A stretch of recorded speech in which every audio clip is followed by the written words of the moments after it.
Howdy, folks, and welcome into Heritage Financial Park, here for the home of the Hudson Valley Renegades, the High A affiliate of the New York Yankees, as we have some D2 college baseball on our hands today. The Post University Eagles and the Caldwell University Cougars have moved their plans from Waterbury to beautiful, beautiful, beautiful New York here on a picturesque day at the old ballpark. Cody Schaffel here on the call. We thank you all for joining in the first conference game for both of these two teams.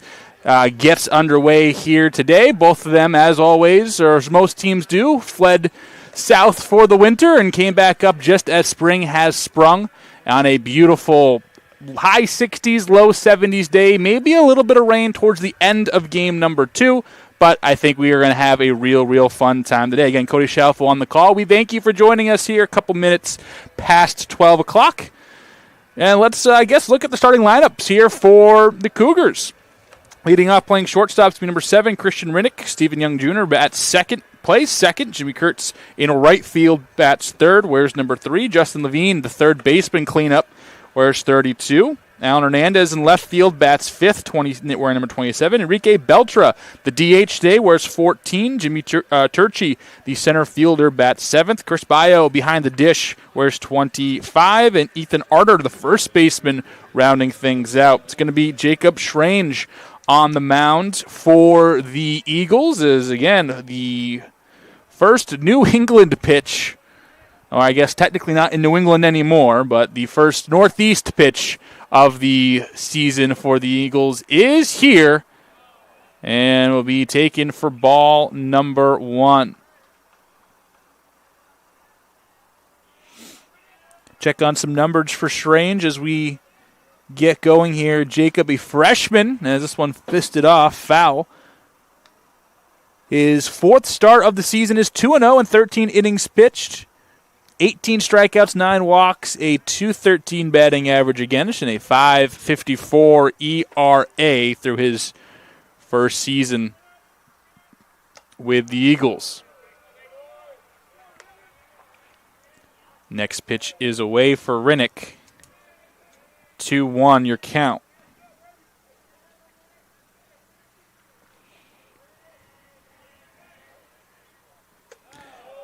That is high and in danger of losing Rinnick, the leadoff man for the Cougars. Rinnick, .429 hitter, OPSing .931. Does have a walk and a couple of strikeouts. The guy is going to put the ball in play a bunch and can steal a base if he gets there. 3 of 5 this season. And they will be a free pass to begin the day.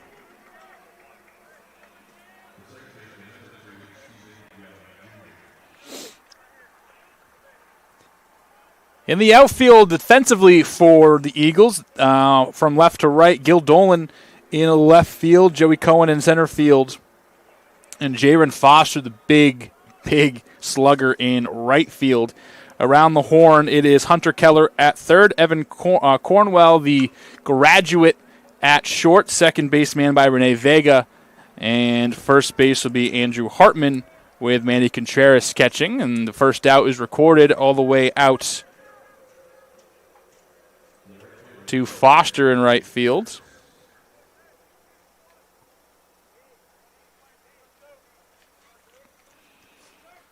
Brings up Jimmy Kurtz. .353 for the senior. Does have a home run and a double with some decent speed at first base in Rinnick. Led off the game with a walk. Strange pitch is low and outside for ball 1. Again, I want to thank the Renegades for hosting us this afternoon. Should have 2 on tap today. First game, a 9-inning contest, with the second game being just 7, the doubleheader rules in the CACC. Also a little bit less of a drive for Caldwell. They have to come all the way to Waterbury. Got to stop about 45 minutes short. Cut on and missed. 1 ball, 1 strike, 1 out here to begin the ball game.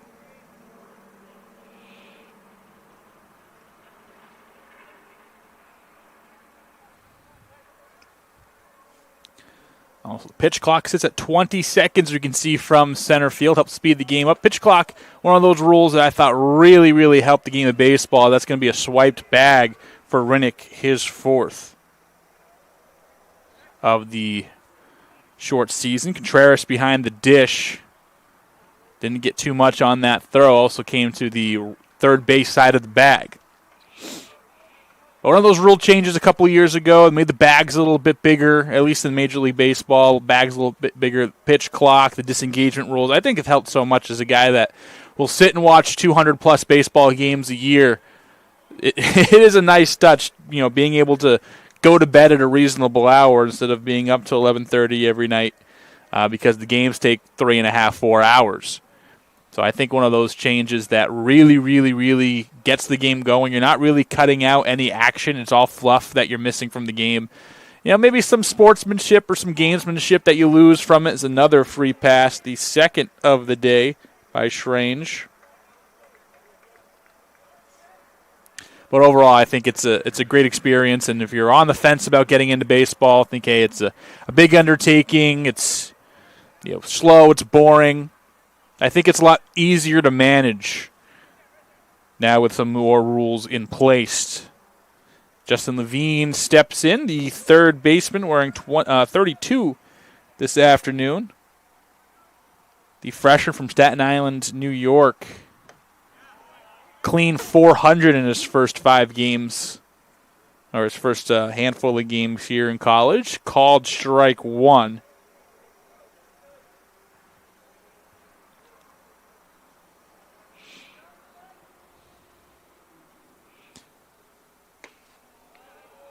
It's Rinnick at second base, and Kurtz at first, and Contreras might have stole a strike for his freshman pitcher.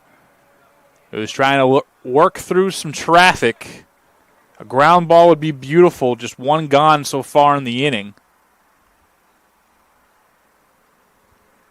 Vega trying to hold the runner on. Contreras comes out of the crouch. A pitch out of sorts. 1 ball, 2 strikes.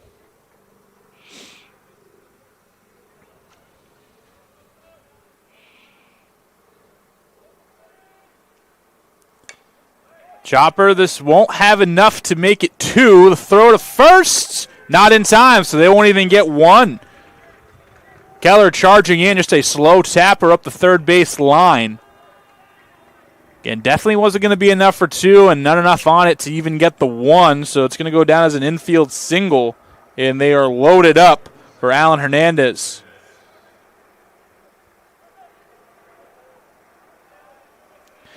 Caldwell a chance to really crack things open.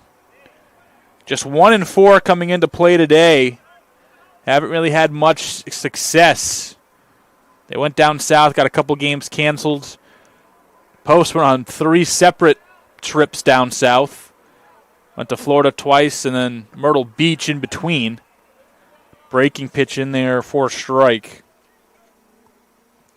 on Hernandez, who is batting .417. 1 extra base hit, that was a double, has plated 3. So a good guy to have at the plate here, your 5-hole hitter. As Schrange will disengage.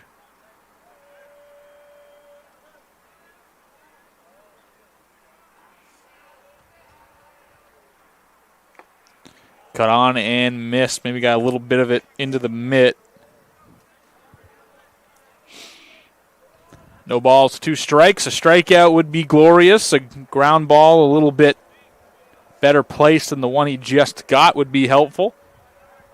Looks like the corners are in. Middle infield pinched.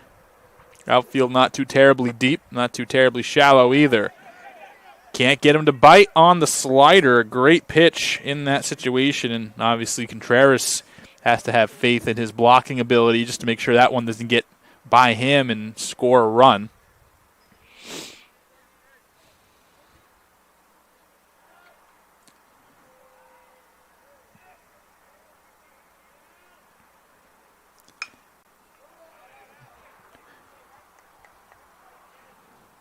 Foul back. Staying alive is Hernandez.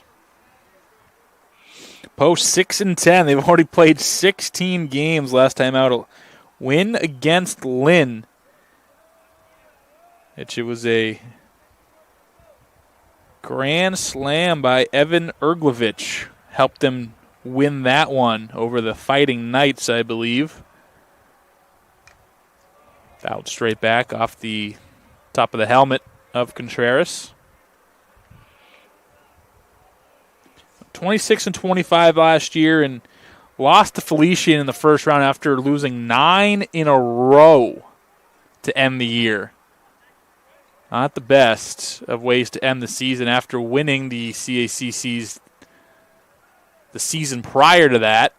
And a big cut on and miss. A huge strikeout for Strange, his first.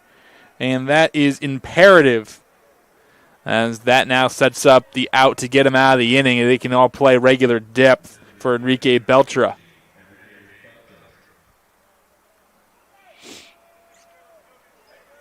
And a huge strikeout early on in the game as the bases are loaded. Rinnick, Kurtz, Levine on the paths. First pitch misses to Beltra for ball 1.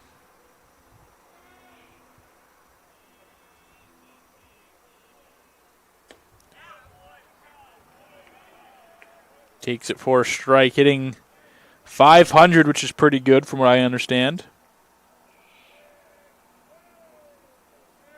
NJCU transfer studying criminal justice, getting a start today as the DH. Lay off and puts himself in a favorable count. The difference between being up 2-1 and being behind 1-2 is basically the difference between being an all-star caliber hitter and a fringe minor leaguer in terms of batting average and slugging percentages in those particular counts. And now 3-1 really puts the pressure. Strange has to throw a strike, nowhere to put Beltra.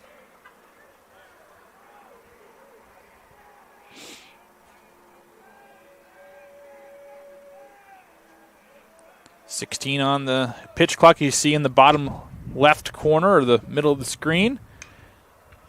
And the count is full. Runners will be off with the pitch. Banging into some empty seats. A couple of fans from both universities have trickled in, but definitely not expecting the crowd we might have back at Post. And that got him looking. Strike 3. It wasn't pretty, but a scoreless frame for Jacob Strange, and we will see the Post bats here in just a moment. 2 walks and a infield single, 3 left stranded, and we will be back in the next half inning.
All right, here for the home half of the first inning in this neutral site game is going to be Post and Gil Dolan, the left fielder. Let's check out their lineups.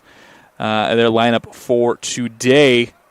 Dolan wearing number 0, going to be in left field and leading off as the first pitch comes in out of the stretch is Johnny Amato, who we'll get to his numbers in just a minute. Andrew Reimstein is going to be the DH wearing 21. Andrew Hartman at first base wearing 16. Manny Contreras behind the dish hitting 4th. Jaron Foster in right field wearing 44.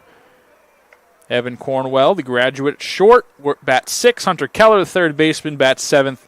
Joey Cohen bats 8th in center field, and Renee Vega at second base. 1 ball, 1 strike to Dolan. And Amato will pick up the edge and get strike number 2. The numbers for Amato look something like this. It's his first appearance. He has no numbers. There you go. Johnny Amato, the sophomore right-hander, pitching in his first game of the season for the Cougars. Only 1, 2, 3, 4, 5, 6, 7, 8, 9 pitchers got in action. What a stab at third base, but can't get up and fire at Levine. Good job keeping that into a single, but an infield shot and a single for Dolan is how the Eagles will start their day. And I'll bring up the freshman Andrew Reimstein.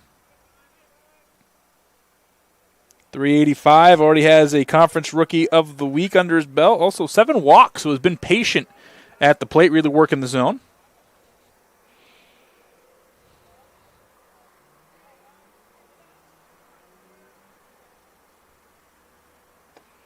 It's a breaker that's going to nick the corner on Reimstein, strike 1.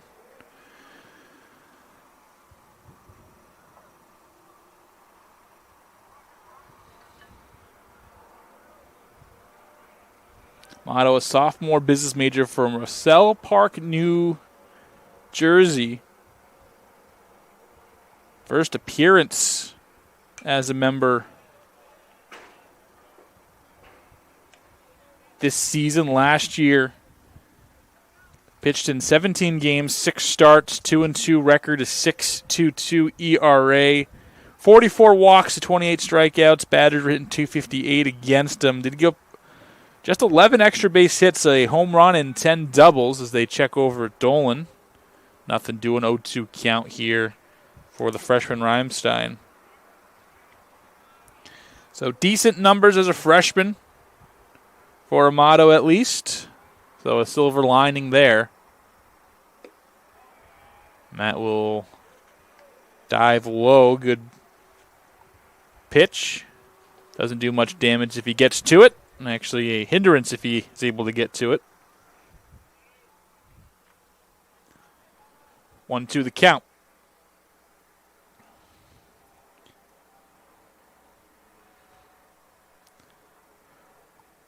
Dolan 4 steals on 5 attempts. Here's a double play ball, and Caldwell is able to execute it. Rinnick, Young, Arter, and 6-4-3, just like you read about. Double play.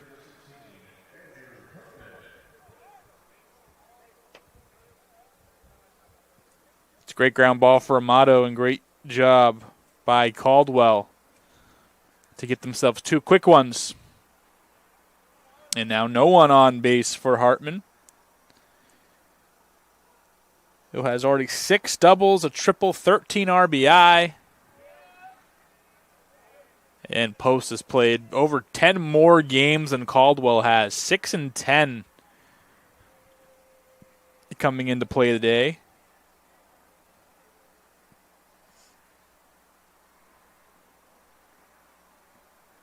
Caldwell has just played 5 games. Missed, but not by much. Hartman watches the count rise to 1-1.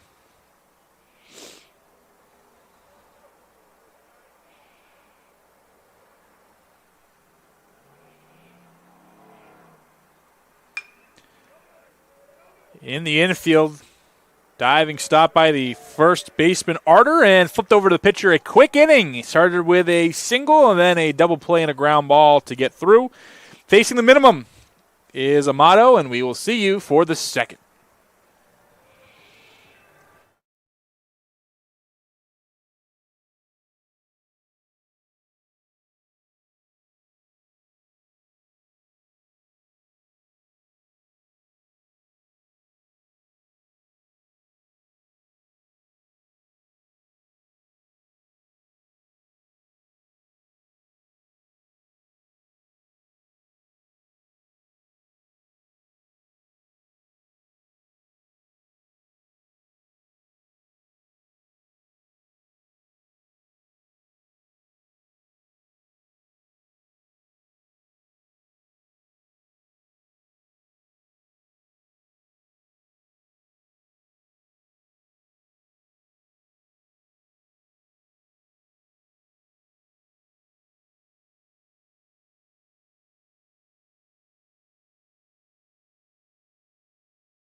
So Caldwell gets up to bat for the second time of the day. Their first inning was filled with traffic, but no runs to show for quite a contrast from the first inning they had on defense.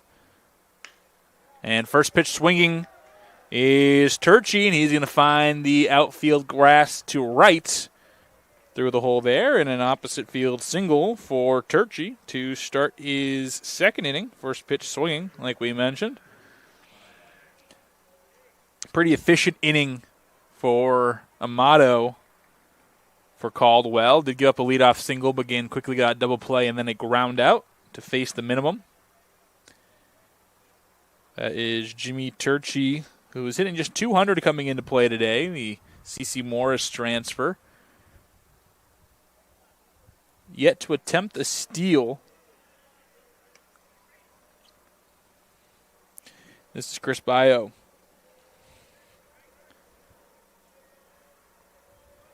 .167 hitter, but is patient at the plate. Let's have a walk.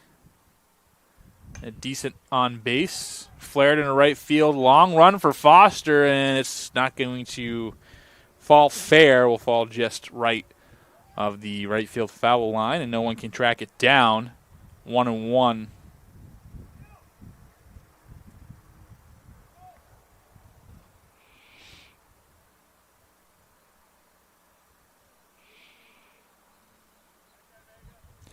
Again, a postcard-esque day here in New York. We thank you for joining us here. Again, some change of scenery. Well, we're out at Post University, if you haven't been able to tell yet, that the Cougars have on Contreras. They might see something. And that puts a runner in scoring position for back-to-back innings. Beautiful day. Mid to high 60s, low 70s, sun. A little bit of cloud cover, so it's not overbearing. You might get a little bit of rain towards the end as they're going to try to back pick the runner, and in is Turchi.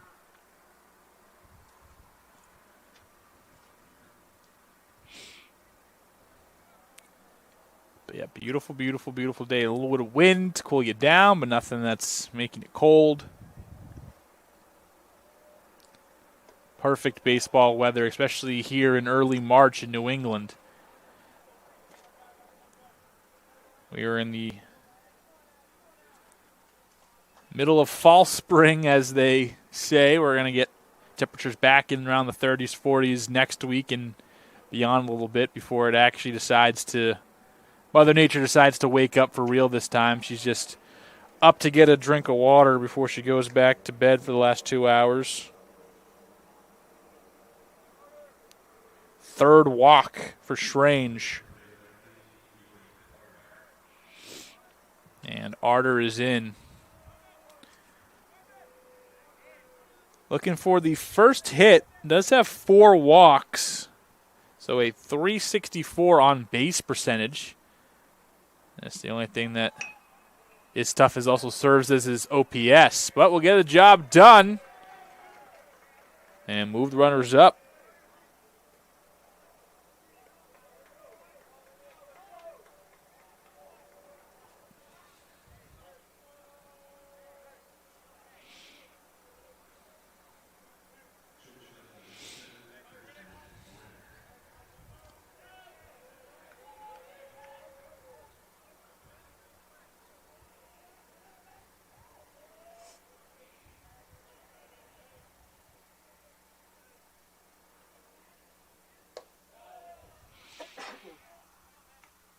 So the sacrifice works.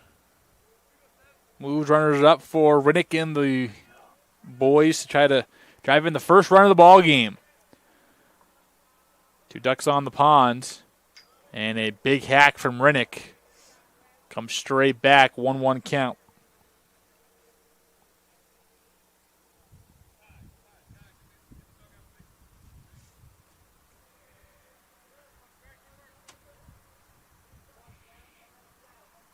Time called to calmly ask some Eagles who were spilling in on the dugout to return into the dugout at least. That is low. Good waste.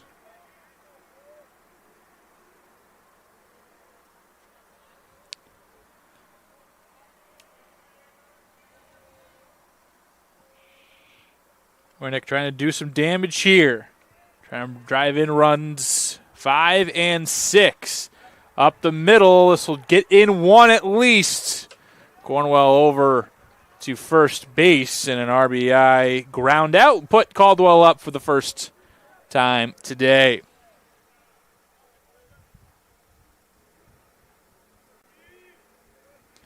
So 6-3 put out with an RBI. We'll score Turchi from third. Move Bio over to third base. Now brings up Stephen Young Jr. First team all-conference in his career. Only all-conference member that Caldwell puts on the field, at least offensively. Couple extra base hits, 5 Ks, no walks early on from Middlesex, New Jersey. Won a state championship in high school, studying business in Caldwell.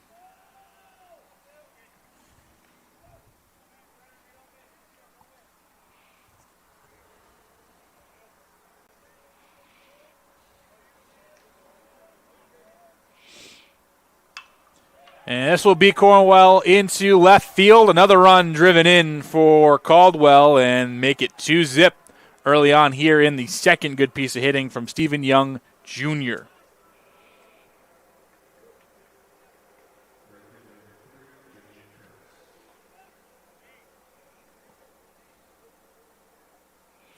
Bio will score, and Kurtz will jump up into the batter's box. Not quite as dangerous as Nick Kurtz, but still pretty good. .353 coming into play today. Does have a homer and a pair of runs batted in. Entering play today. He flew out in the first. So Jacob Strange. Already some activity in the bullpen for post. We'll get you a number if we can find it.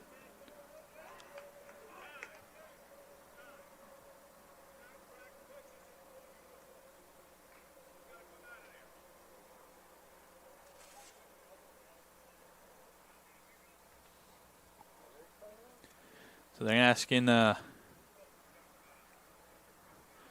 player to leave. I think the umpire said he can't track pitches in full uniform.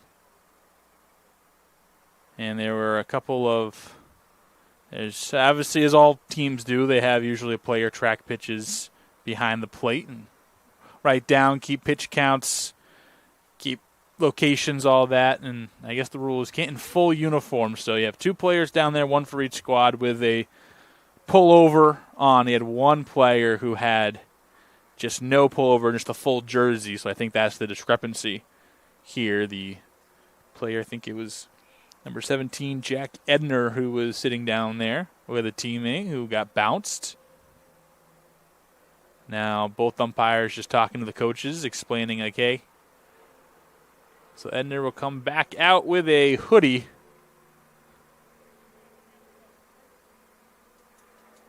It'd be funny if he came back out with the Bobby Valentine fake mustache and glasses. But either way, 2 balls, no strikes on Kurtz in a favorable position to hit as we resume. And stepping off is Schrange as Young is dancing at first. Hasn't gone yet this season.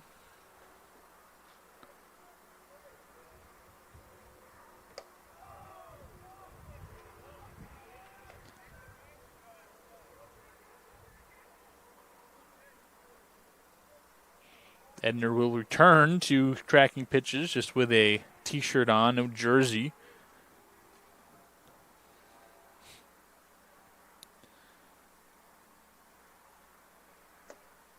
And they'll throw a dart down the middle just to stay away from another walk. Already 3 walks giving up for Schrange, including 1 in this inning. That run came around to score. First 2 runners got on. Both have scored. Other way, fisted into left field. Gil Dolan will toss it in.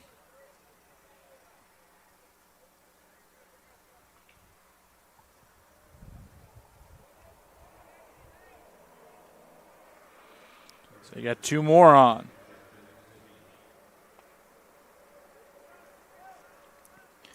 So single for Turchi. He came around to score after a stolen base, and then a walk from Bayo, sacrifice that moved both of those runners up to scoring position. Then an RBI ground out for Rennick, an RBI base hit for Stephen Young, and now a single for Kurtz. Puts 2 more on the bases, and definitely not a great outing for Schrange so far.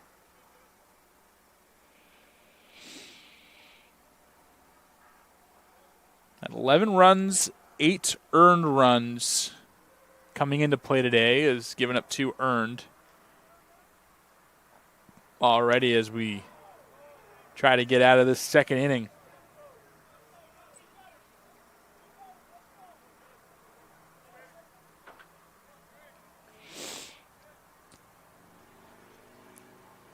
Schrange trying to settle down, working from the first base side of the rubber, but pretty central.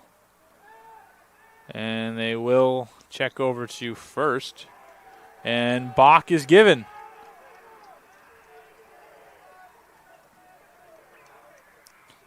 So a balk is going to be the call.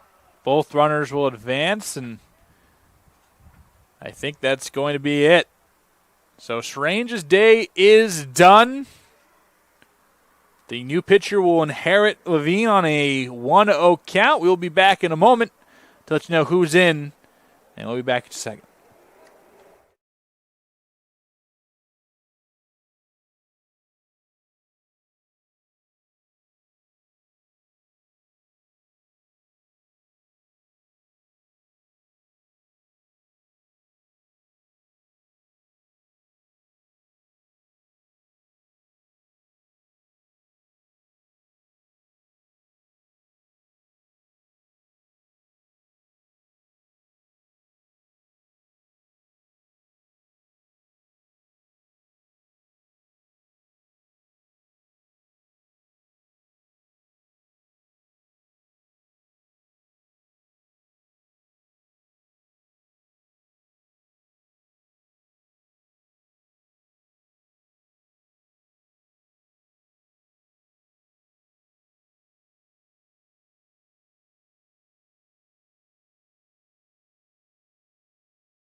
So we are back. It's Logan Politano who is going to be the pitcher today.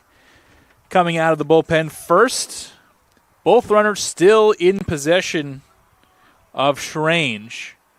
So we'll see how it all goes. But Politano coming into play today. An ERA just south of 7. 2.32 whip. 1-0 record, 5 appearances, all out of the bullpen. So this now being his 6th. He does like to go a few innings. He's a bulk reliever, 10 1/3 innings pitched so far tonight. Or so far this year coming into play tonight. 13 runs, 8 earned, 15 walks, 6 Ks, 1 home run, 237 batting average against. So he inherited a ball thrown to Levine and has come back with 2 straight strikes and now a ball. As already going into your bullpen this early on a doubleheader.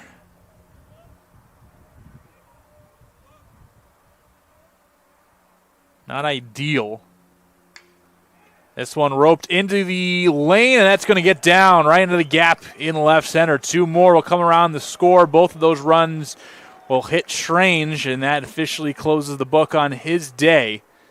But a 2 RBI single for Justin Levine.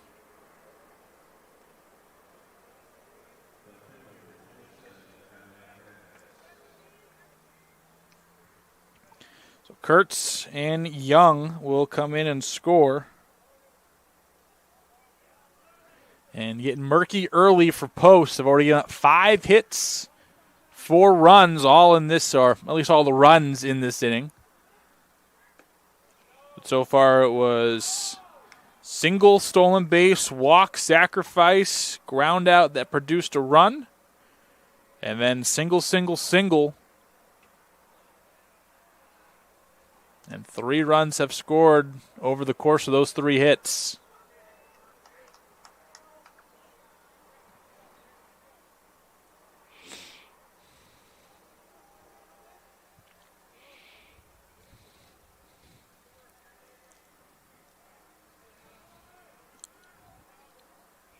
So all the runs will be thrown onto Strange.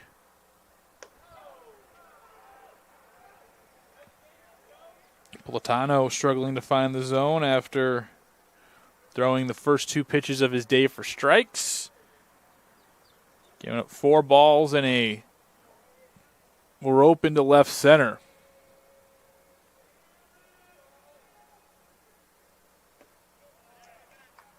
Comes back with a strike.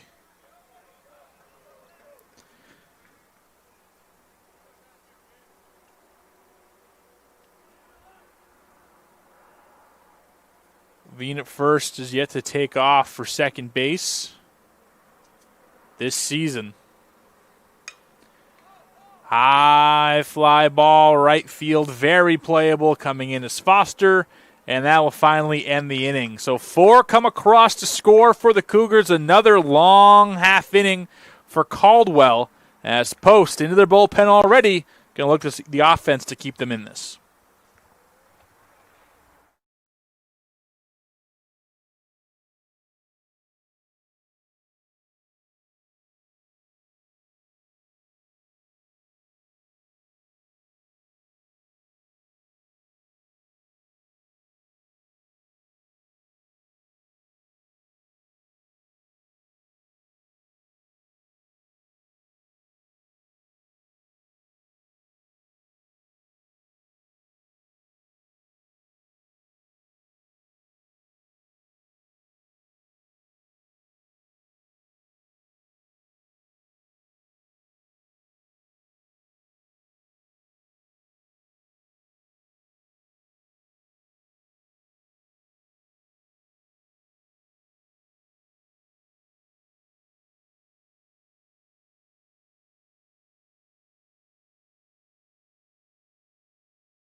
All right, back here at Heritage Financial Park. Again, the home of the Hudson Valley Renegades, the high A affiliate of the New York Yankees. Cody Schaffer here on the call. We appreciate you joining in. It was a pretty eventful top of the second inning in which Caldwell threw 8 batters up there and Saw 4 runs come across the board. Manny Contreras will be your leadoff batter here in the second, batting 4th overall in the lineup. Having a pretty nice season. 320 average, just about 319 technically. 1.045 OPS. This one is hit a mile into center field. Actually make it left field, is coming in as Tatis Hernandez to make the putout. First out of the inning. Amato gave up a single to begin the game and then a double play and then a quick ground out to first base.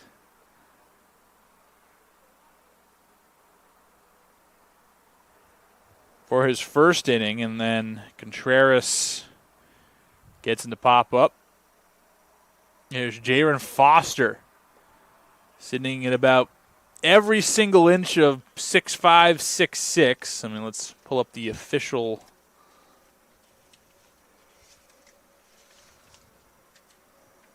post roster here that was provided for me.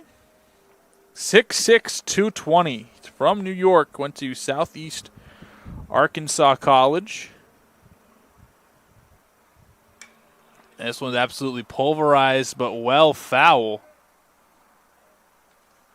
Was taking out a Pepsi machine into the corner.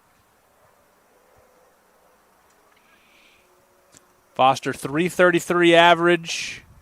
No dingers, but does have 5 doubles, 9 RBI. 1-1 count. Leaves that one high, 2-1. Especially a guy that has some pop like him. You don't want to go behind in the count and let him start.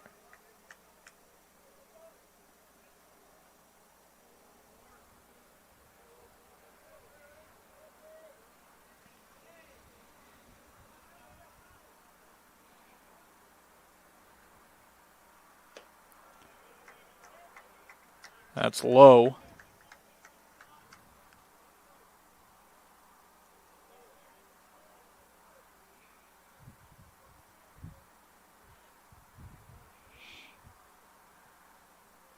Three balls, 1 strike for Foster.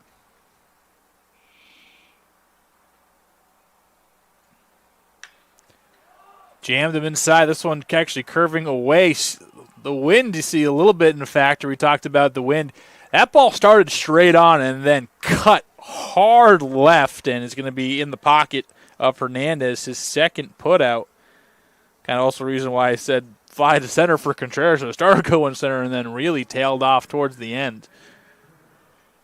But real nasty break, jammed Foster. And another pretty efficient inning underway for Amato as Evan Cornwell comes in looking for the first 1-2-3 inning.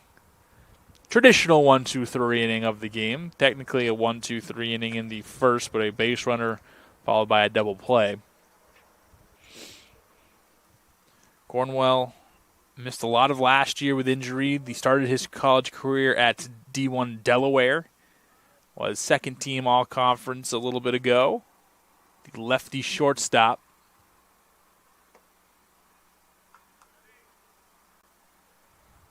I'll go out, be a gentleman, and go get that blocked pitch.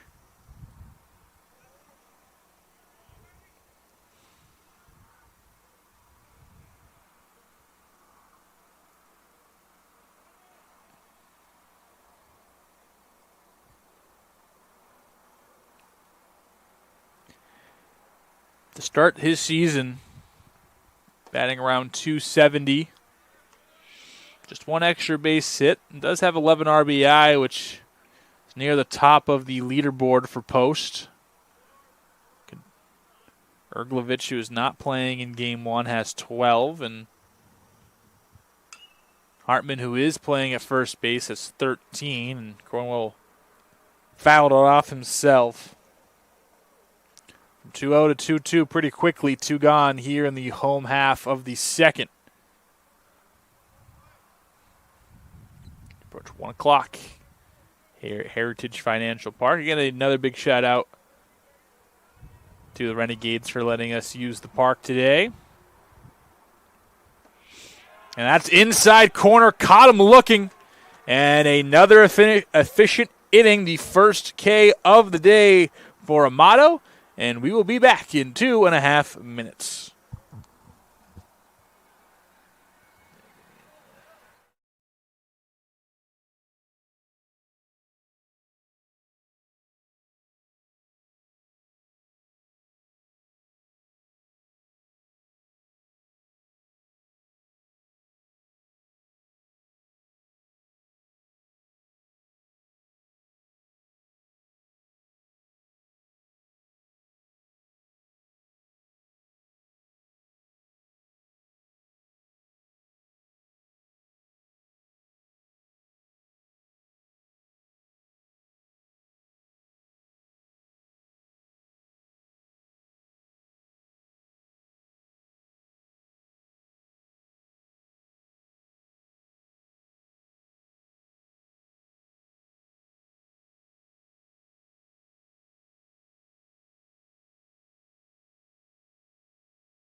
Enrique Beltra will be the leadoff man here to begin the third inning. Again, in the CACC doubleheader today, the first game will be a scheduled 9-inning game. Obviously, if a team finds himself up 10 runs once we get to the 7th inning or later, the game will be over by mercy rule. And the second game will be a scheduled 7-inning game, as that is flied out on the first pitch to left field to Gil Dolan.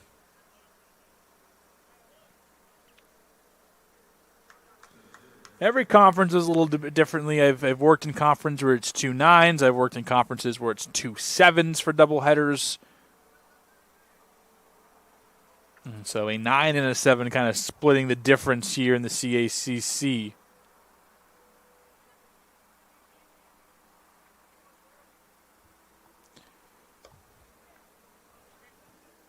Keller playing in on Turchi, who reached on a single in the second inning, flicked it the other way, stole the base, and then was driven in after the sacrifice and then the ground out from Christian Rinnick. He's the first run of the ball game. Contreras nabs a strike for his pitcher. 1 ball, 1 strike.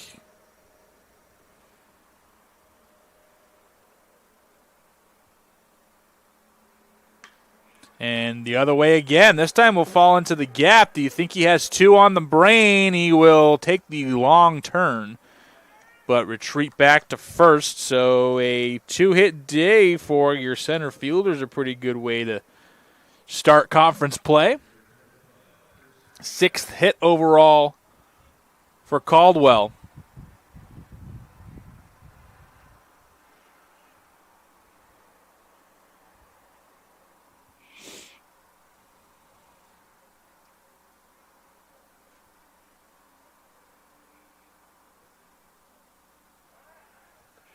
Check on him at first. He's in there just fine.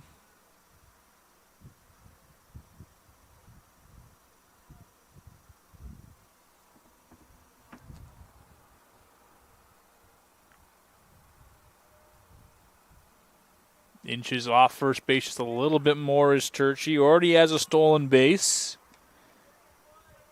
Counting that onto his season total will give him just his first. From Bridgewater, New Jersey, studying elementary education.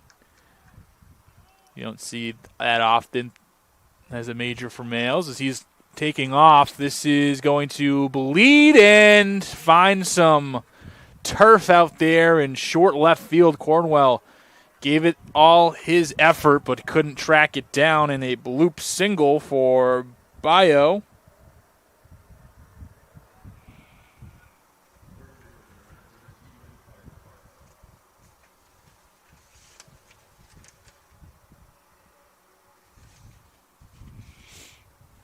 So the first to reach base is Caldwell creeping towards a 5-run lead.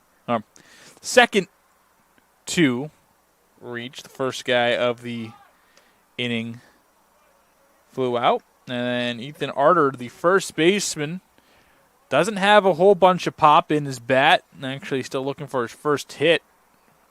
First plate appearance was a sacrifice, and he might be looking to do it here again. In baseball and sports as a whole have kind of walked away or starting to walk away from a lot of traditions in the sport as 2 strikes on Arter. First baseman usually didn't really care about your glove. They hit 3, 4, 5, maybe 6 in your order. They weren't light hitting. They were usually guys who were going to lead you in home runs. Keller at second base is going to throw it into the outfield. 1 run will score on the error. It could have been out of the inning. By the way, an E5 will get Arter to first base and extend the inning further.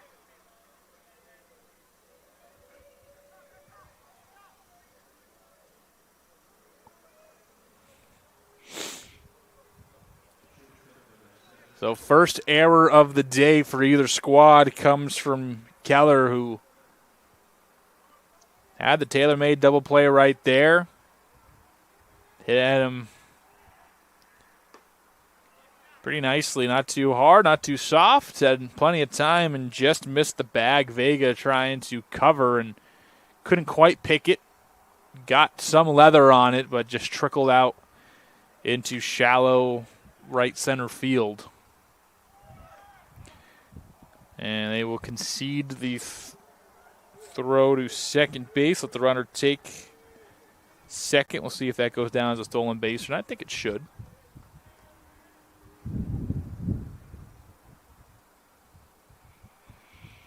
Also takes Caldwell out of double play, so our traditional double play situation. So a good steal from Arter there. As the clouds start to settle in and the wind starts to pick up a bit. Playable for Cornwell, a couple yards behind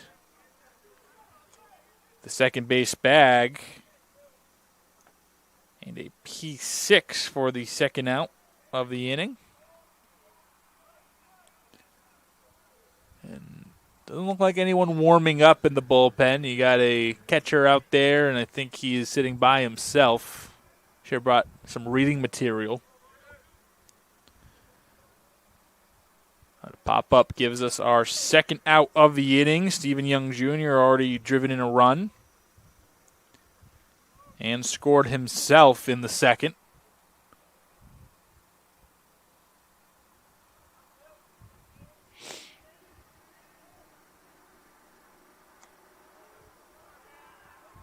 Good block by Contreras.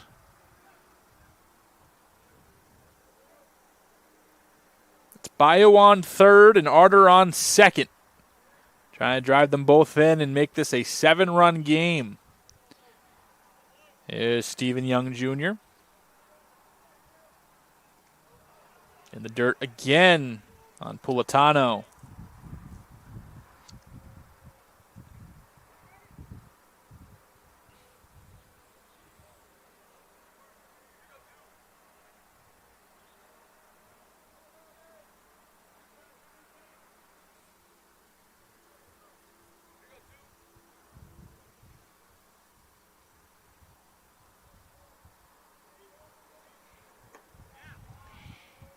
Gonna nab the corner. 2 balls, 2 strikes to Young.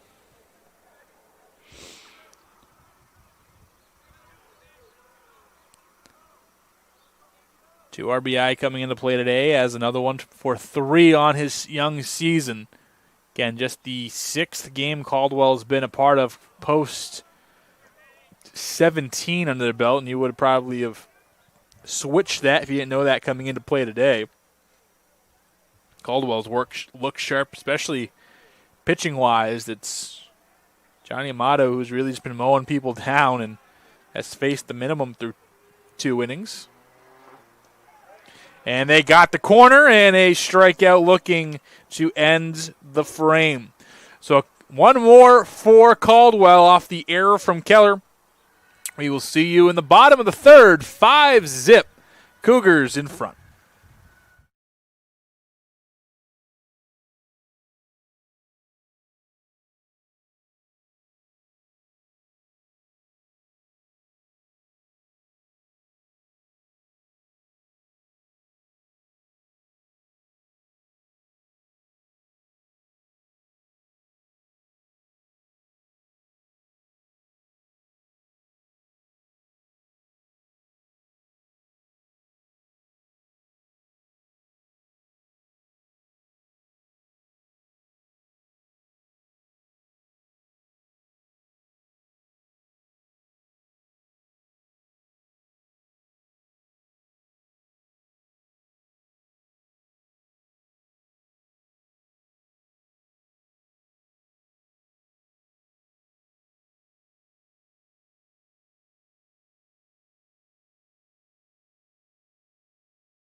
Hunter Keller will be the man to bat here in the 3rd inning, trying to make up for the error that cost his squad a run in the bottom of the frame. And so far, all Caldwell here in Game 1 of our doubleheader, Game 1 of our CACC conference season.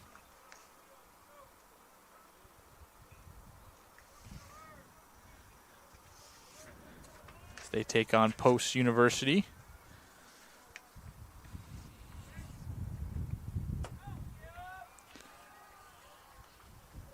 Ball and a strike. Amato has been awesome so far. Has faced the minimum.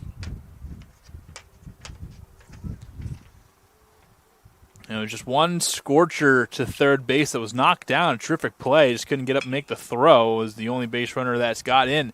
Great play at short, and the toss to first is in time. Rennick gets dirty and saves a hit for his pitcher. And a great play by the shortstop to get us underway here in the bottom of the 3rd. It's coming up all Caldwell in all phases of the game, it seems.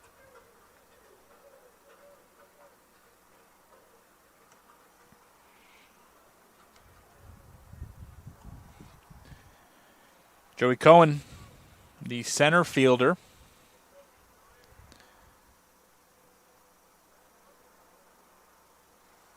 I think his Started hitting 300 today and goes to his center field counterpart, and another quick out.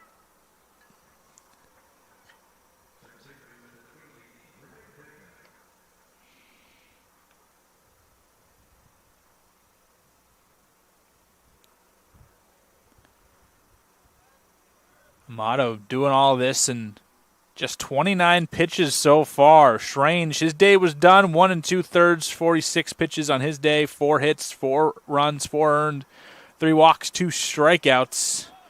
Politano so far, an inning and a third.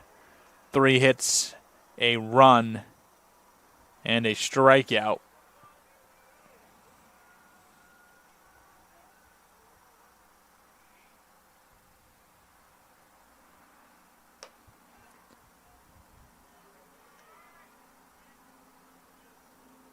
You watch that one go by. Rene Vega, the second baseman, wearing 88 for us today. 208 hitter, sophomore. Good fielder, all league and a league champion in high school. He'll take the strike and acknowledge that it was. 13 walks. He's got hit by 3 pitches. This guy knows the zone. He has a 208 batting average, but an on-base percentage of over 520. Usually guys who hit in the high 300s, 400s have on-base percentage that high.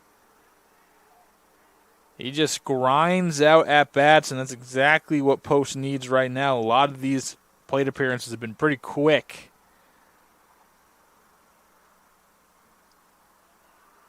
Johnny Amato, the sophomore, making his first appearance of the year after splitting some time between the bullpen and the rotation last season.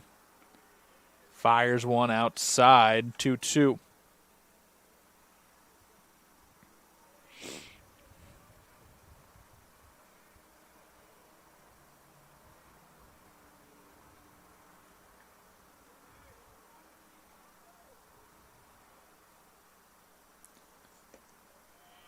Runs it full. Great at bat by Vega so far.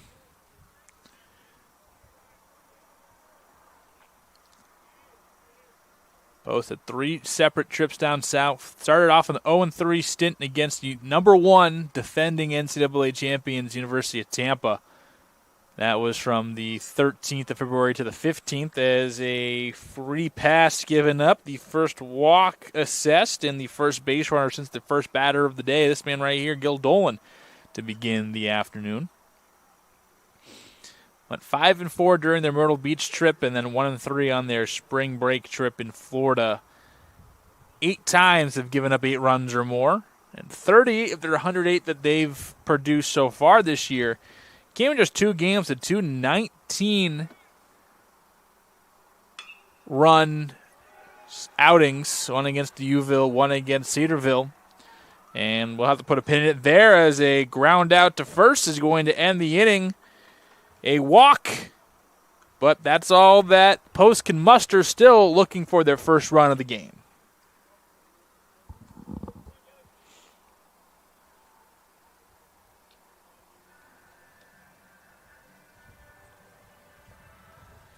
Set my volume.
5-0 as we are approaching halfway through this thing. In the fourth, you got Kurtz, Levine, and Hernandez due up, your 3-4-5 hitters. So some big bats as Pulatano stays out there for what will be his second full, third, or parts of 3 innings now in his outing.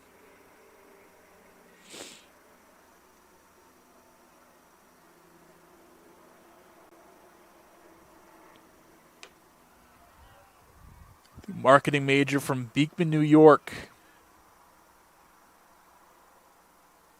takes on Kurtz. Kurtz has walked and singled. He's been on both times. He's come up to the plate, trying to make it 3 for 3. Screamer foul towards the first base side.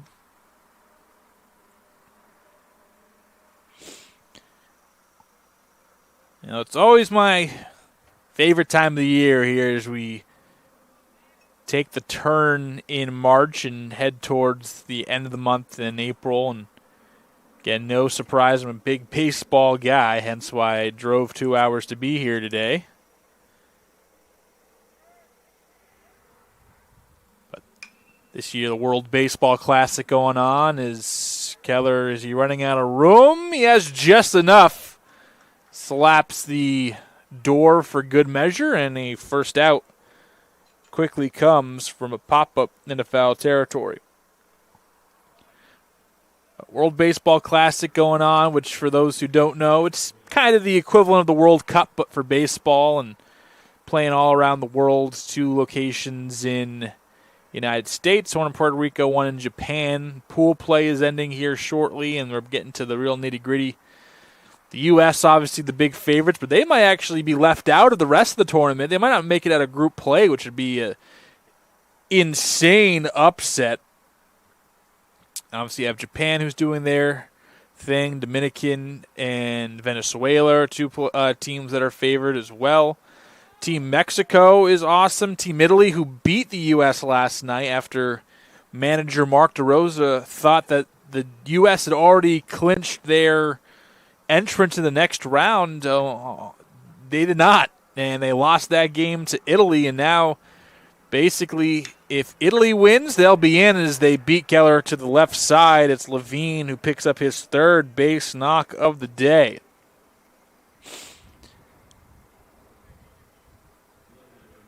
Keller just past his outstretched arms, and still no action in the bullpen as of now, so Pulatano is going to get the bulk of this one. But yeah, U.S. thought that they had it in the bag, and they lost, and now they have to wait for the result of Mexico and Italy. If you're rooting for the U.S., which I think most would be, you're rooting for a couple things, and straight-up Italy win. Italy wins, knocks Mexico down to 2 losses in pool play because you already beat Mexico. Bada bing, bada boom, you and Italy are in. Thumbs up. Italy would be in over you because they beat you head-to-head. But Italy would move on. Great Britain and Mexico would go home. I think there's another team. Check on the runner. It was close, but no dice. I think another team also in there would be bounced out. Now, if Mexico wins, and it's a close game, then Italy and Mexico move on, and the U.S. are down for the count. If Mexico scores, I think, 4 or 5 runs or above, then Mexico would move on. The U.S. would move on because in the 3-way tiebreaker, they go down to, I think, runs per inning you gave up because some of these games can be stopped short due to mercy rule. So if the Mexicans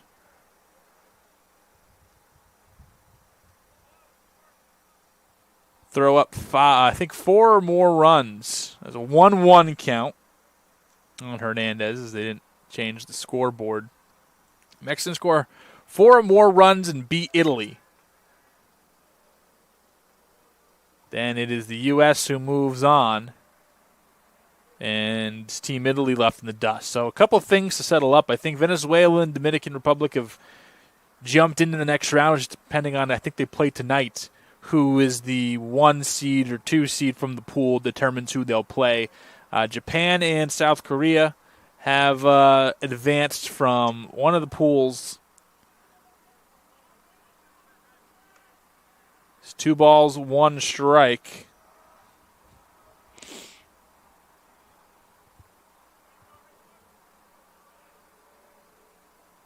As they fix the scoreboard now. So pretty fun. It's pretty compelling. I mean, Roman Anthony hit that bomb against Team Mexico the other night. Kyle Schwarber, as Great Britain had them kind of on the ropes, is lifted gently into left field. Dolan ranges over, makes the play, keeps runner at first base.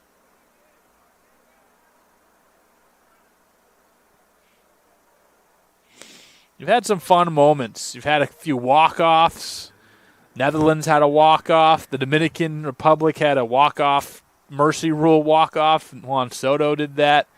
It's been fun. I mean, watching how the fans interact, especially a lot of the Latin fans and a lot of the Japanese and the Korean fans as well. They come in, Chinese Taipei as well, put up a fight a little bit against Australia, Czech Republic, and that group as well. The atmosphere at the games were so fun. Like, if you haven't checked it out and you like baseball and you're waiting for a regular season start, tonight on Fox, if you have it, click on around 7 o'clock, 8 o'clock, and watch one of those games. It's going to be rowdy. It's going to be real fun to watch. It's been a blast to watch, not just the U.S. games, but taking a look at the Venezuela has a lot of really good players, and as a Red Sox fan, they have, I think, 3 of our guys on there. Right at Cornwell, almost caught him, but that will put a pin in that discussion and put a pin in the inning. The best inning so far for Post's pitching staff. 4 batters, 1 single, but didn't get past first base, and that will do it. Hopefully the bats can wake up, and we'll see if they can as we head to the bottom of the 4th.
So back here at Heritage Financial Park, as the 4th inning, the home half of the 4th inning about to get underway.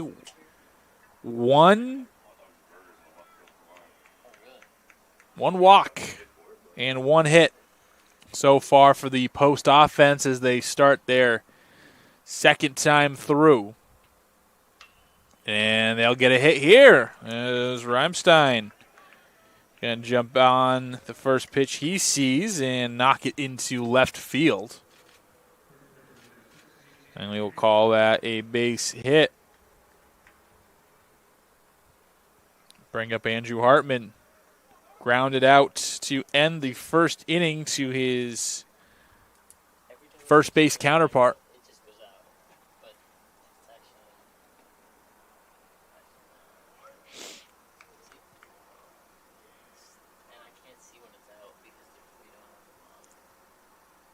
Hartman 13 RBI, and he's going to look to bunt, pull it back, and didn't like the pitch. So ball one on Hartman.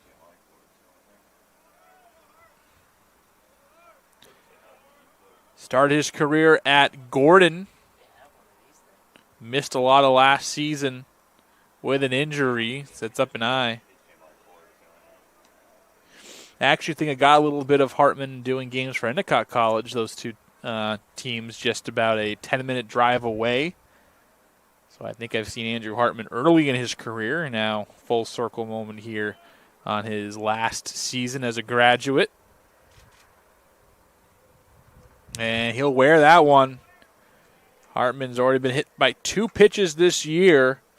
Now his third hit by pitch. And by proxy, the murkiest inning for Amato so far, as the first 2 have reached in some life for the Eagles. Here's Manny Contreras, who's having a career year so far through the first 16 or so games.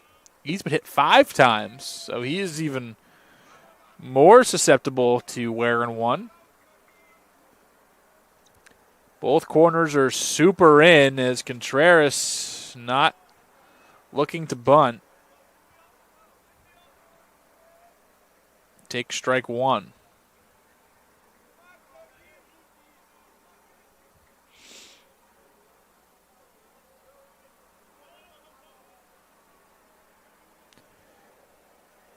Corner still playing in, but not crashing in like they just were a moment ago. Obviously both responsible for their respective bags with runners on. 1 ball, 1 strike.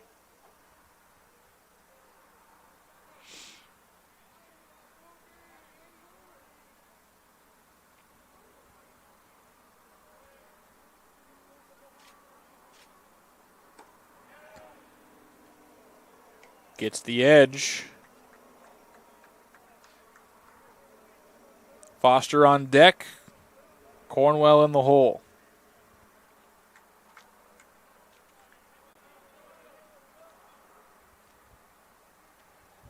Both corners have backed fully off now with 2 strikes.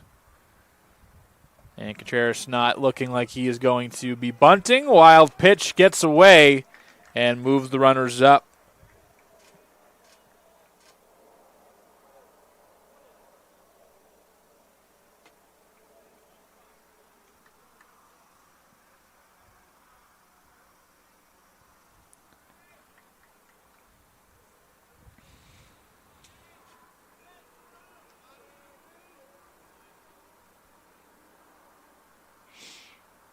Infield in. Chopper third base, and that's just foul. I'm trying to do a little limbo to get out of the way.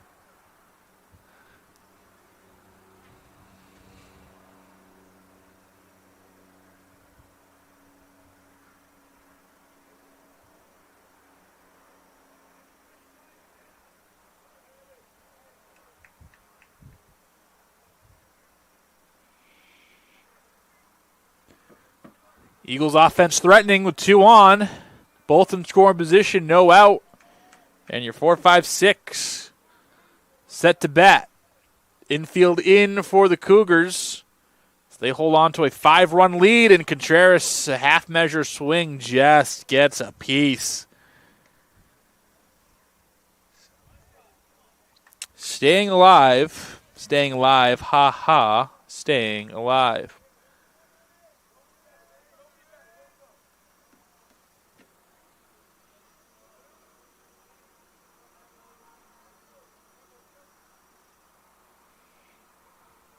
That one gets behind Contreras, and a dangerous bounce right back to the catcher.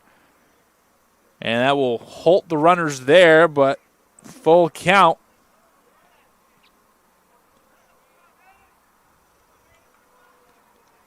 First base is open if they want to try to just put Contreras on and do the ground ball to sacrifice a run, but it looks like they are going to pitch. Infield still in.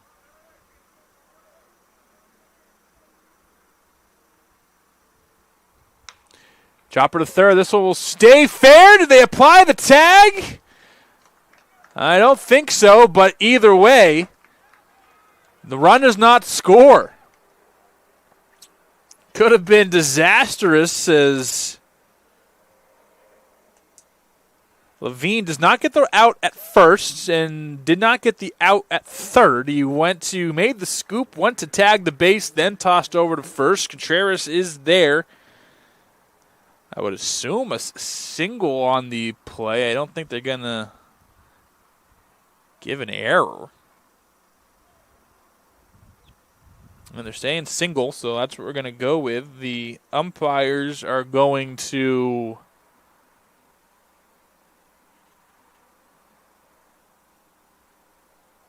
discuss. I think they're going to leave it as is. So an infield single for Contreras. And the bases are loaded, no out for Foster.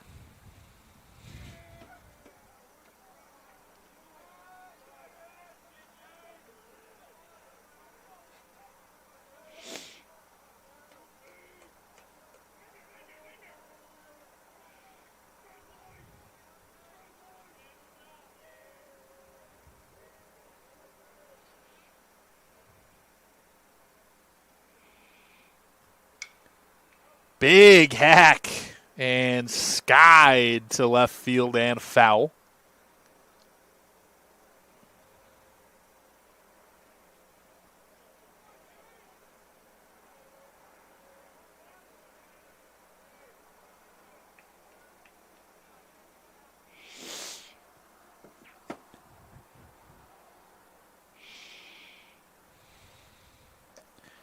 Wave and a miss at an uncompetitive pitch, and Foster finds himself quickly down 2 strikes, no balls.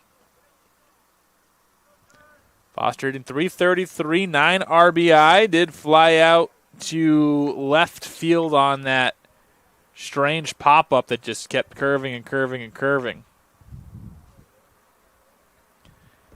And watches the one in the zone. As Foster, a big strikeout for him. Amato, that's his second of the day. And that's huge. Now a double play potentially gets Caldwell out of the inning.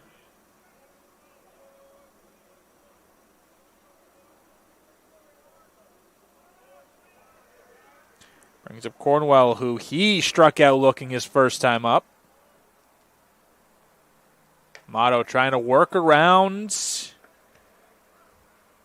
the bases loaded, no out situation. It was a walk from Reimstein, then a hit by pitch on Hartman. Wild pitch moved both of those runners into scoring position. A shot down the third base line for Contreras, stabbed by Levine, tried to go get the runner. Runner ruled safe. Throw to first was not in time. Now a backwards K from Amato, his second of the day, both in that backwards variety. Thought he got a strike there, but umpire called it ball 2, and 2-0 count for Cornwell. One swing of the bat, get this post offense churning and get the Eagles back in this game as they trail 5-0 through 3.5.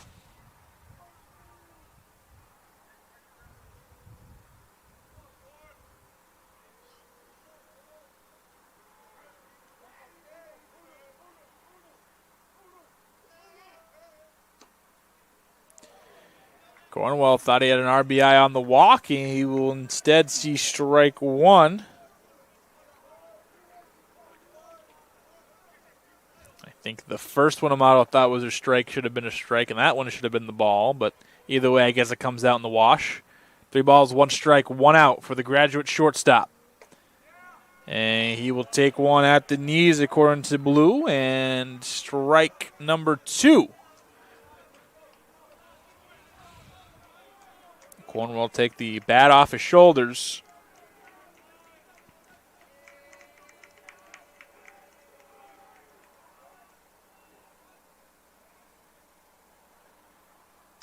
He does. Sauce into left field. That will get down and by the left fielder, Hernandez. Eagles could run for a bit up against the wall. First run in, second run in, third run in. They're going to try to for third base and miss the target. Bases clearing, triple for Evan Cornwell.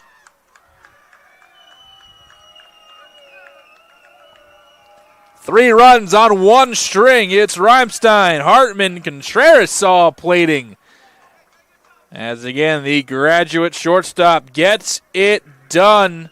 The 3-bagger, his first of the season, RBIs 12, 13, and 14 for him. And it's 5-3 with a runner on third and one gone.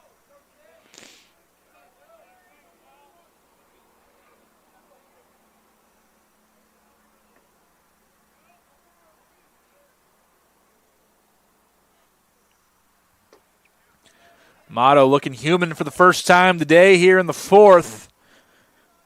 As infield in trying to prevent the run for Hunter Keller, who started the third inning with a grounder up the middle that was rudely taken away by the shortstop Rinnick.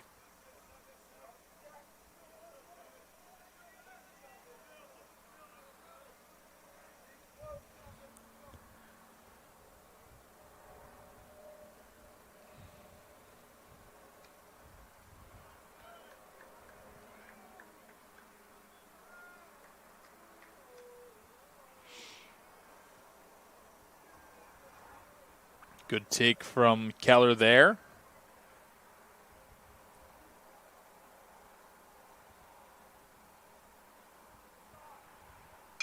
Right back up the middle, and that will plate the fourth run of the inning for the Eagles. A crooked number as Keller goes right through the box into center field. And an RBI base knock and helps the Eagles, as the difference is that error that produced the run that he caused, so trying to make up for the cause there. Another RBI and another run for Post as finally a meeting on the mound. Some action in the bullpen. Don't think this is going to be a pull, but they do have some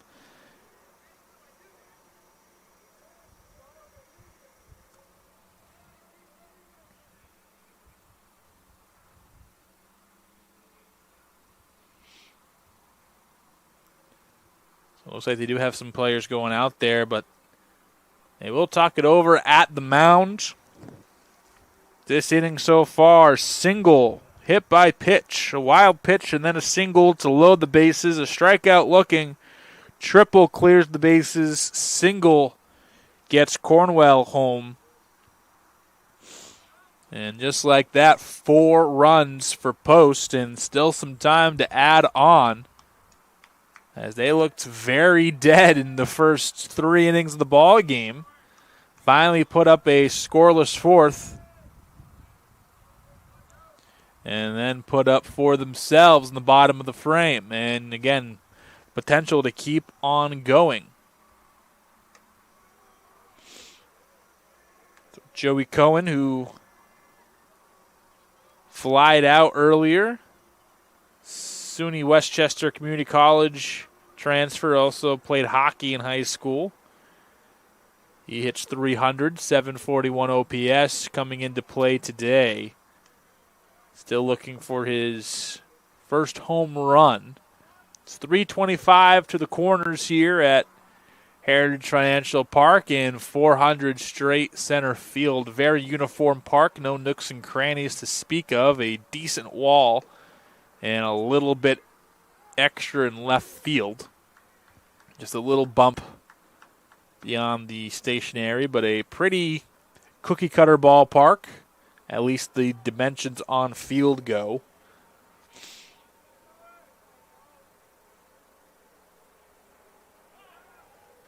checking on the runner, and he's sliding in safely. Keller 1 for 1.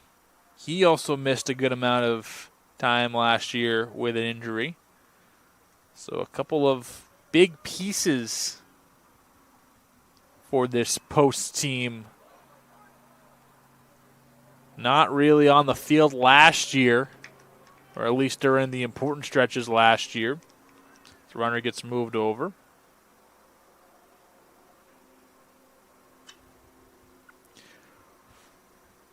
Four runs on 4 hits so far.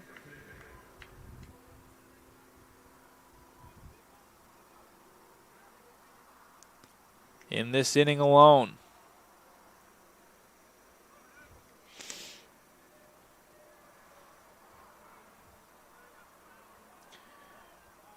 Vega trying to drive in the runner.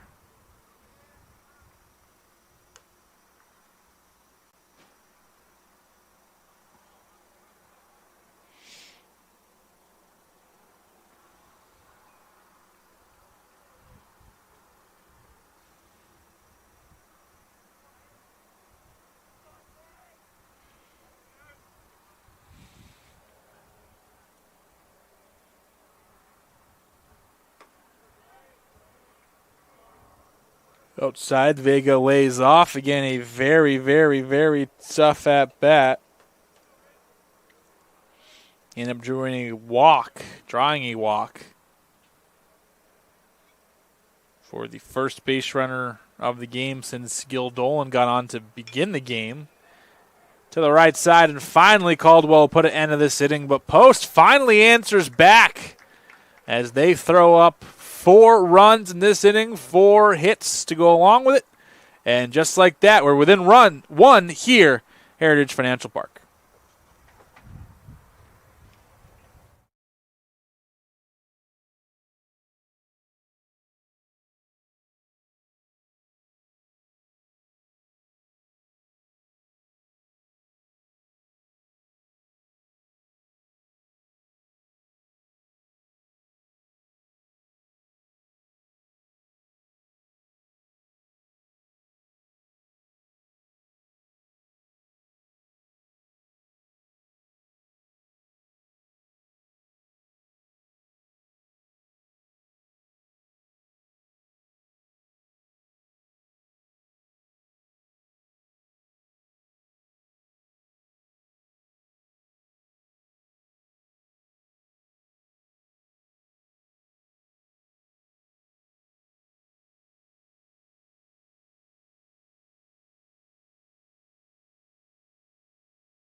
little delayed start to this inning as it's pitcher Logan Platano who was actually getting checked out by the trainer, so it's going to be a little extended warm-up time for him. But either way, thank you for joining us here today. Cody Schalfu on the call as we're through four.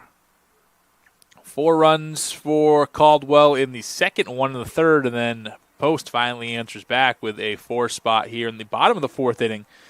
And coming off of one of the best innings pitched for Post, as each inning has been quite laborsome for the Eagles coming into that 4th inning. But Pulatano is coming in relief. So we will see as he's ready to throw it down. It's going to be Durchie, Bio, and Arter as they got the T-Pain going through the park. And Contreras launches one into almost center field as they're ready to go. Durchie already 2 hits, already 2 runs for him. Bio a walk and a hit. And Arter has been around with a sacrifice and then reaching on an error that ended up plating a run eventually.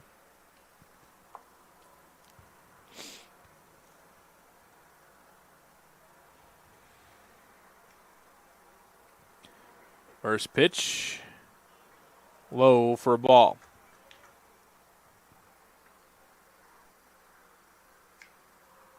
Third straight inning that Durchie has gotten a plate appearance. Skies this one to center field. Coming in aggressively in it is Cohen, but it's actually going to be Vega from second base ranging out. First out of the inning.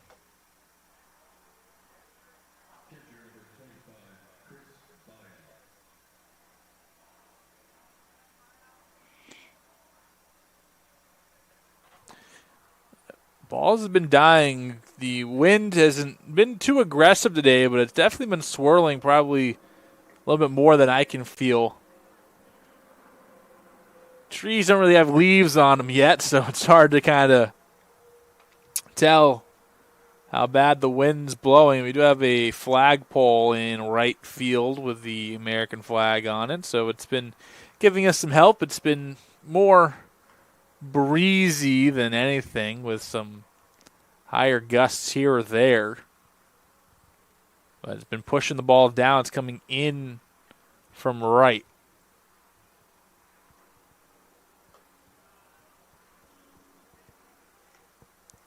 Quickly 3-0. Or 2-1, excuse me.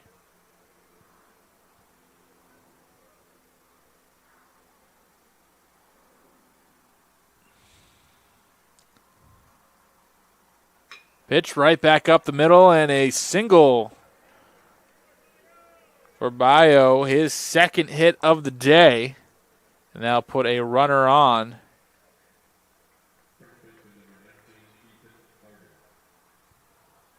For Caldwell here. 5-4 game. Arter sacrifice. And an E5.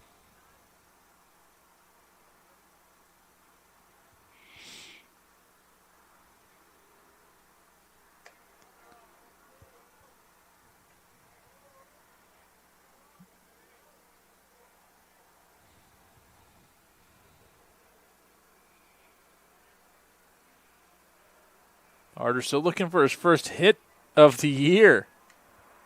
Again, sacrifice to move the runners over.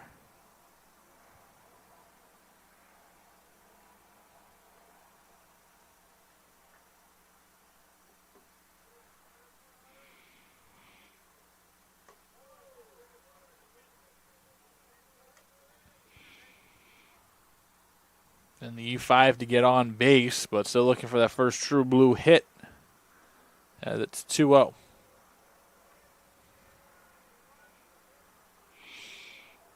I think I was mentioning that on Arter's last at-bat that baseball and sports in general have kind of walking away from traditions, and first basemen back in the day were usually bigger, usually hitting for power, usually not super athletic, didn't really care much about the fielding, and there weren't many soft-hitting first basemen of the day back in the day. You have, Don Mattingly wasn't a guy that put up 40, 50 home runs, but he was a guy who was an exceptional hitter. Bill Buckner kind of more in that same mold, but kind of few and far between. You think first base, you think the Prince Fielders, the David Ortizes, who ended up being, more of a DH towards the end there. As a walk.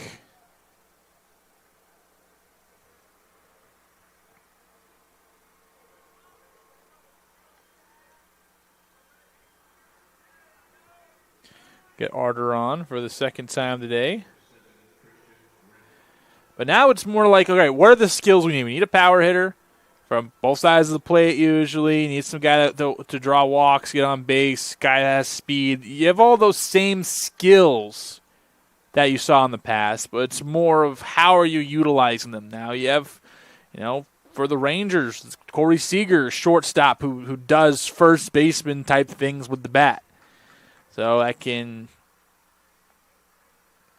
definitely allow them to put different skill set at first base if there's a player that fills that role that just happens to play that position. It's kind of not your offensive duties aren't tied to your defensive position quite as much as they used to be. You still have your all-hitting first baseman, power hitting corner outfielders and third baseman, speedy contact hitting shortstop and second baseman. You still have that, a catcher that is maybe not going to hit for the best average, but as long as he calls the game correctly and well, then that's really all you want. You still have that in the game. It's not gone. Just more of it's not as prevalent. You're not saying, oh, this guy's bad and I don't want him on my team because he's a first baseman that doesn't hit or yada yada. It's more of, we need a guy that can hit and he just happens to play first base or whatever the case may be. But the traditions are kind of going away and it's more of utilizing skill sets and putting them all at the just putting them on the field. And I think basketball is taking a big swing at that. Is now the most previous walk loads the bases with just one gone, and Caldwell looking to capitalize. And we will take that break as they come out of the dugout to make a pitching change. So Politano will be responsible for all three runners on. We'll see who comes in just a moment. Give us a second, folks, and we will be back.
So the new pitcher coming in to try to put a plug in the dam as it starts to try to break is Dalton Wright, number 9. He is a junior right-hander from Windsor Locks, Connecticut.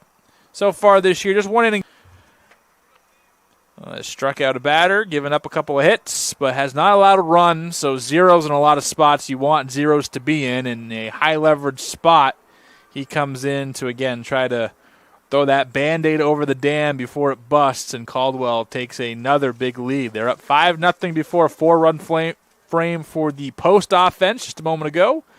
Now you got 2, 3, 4 to deal with just one out. Contreras a couple of times has stolen strikes, in my opinion, for the pitching staff. Does so right there with a ball which I think was a little bit outside. 1 ball, 1 strike now. Young watches that high. 2-1. Young, a strikeout to end the 3rd inning, an RBI single in the 2nd inning, and then a fly out in his first at-bat in the 1st, working on a 1-for-3 day, trying to add some more to the RBI column. Slow roller that Keller will dramatically field.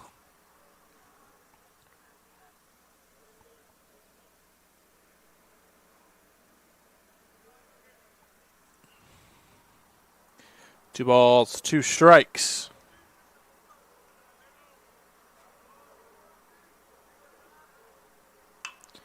Chopper to short. Cornwell flicks it to second base. Vega makes the turn.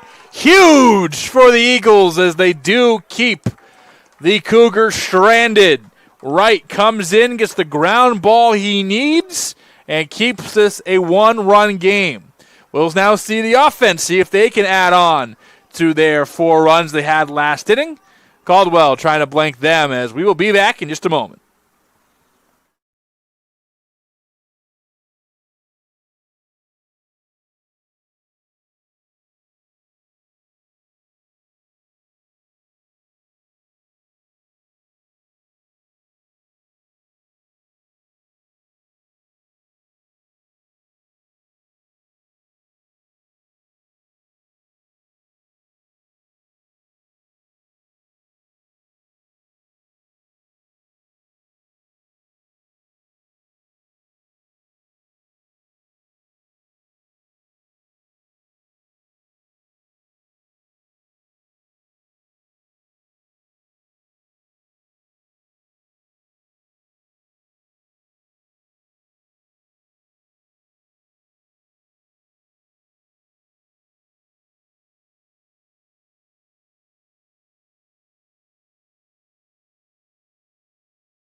All right, so we'll have a new pitcher for Caldwell as the book is closed on Johnny Amato. We'll get to his numbers in just a moment.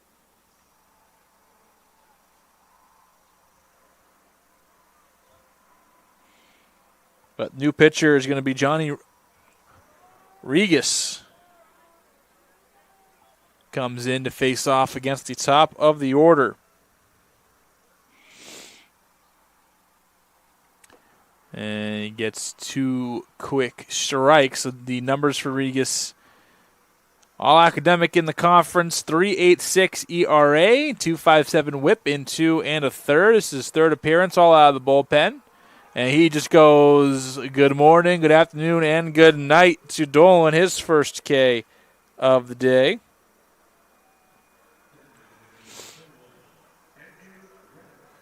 Two runs, one earned, 2 walks, 2 Ks, make it 3 now, and a 3.33 batting average again. Does have the lone save for the Cougars as well, so a guy that they like to use in some sticky spots. He's going to get the start here in the 5th inning.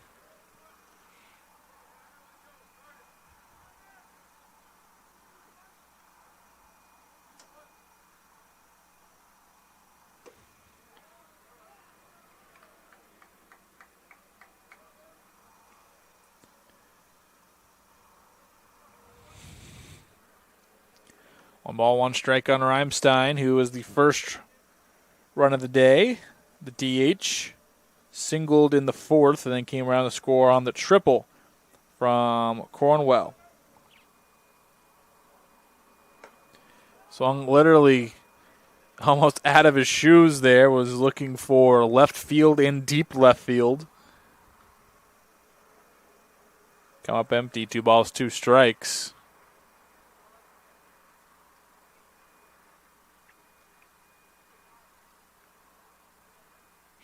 Ten seconds to get this pitch off.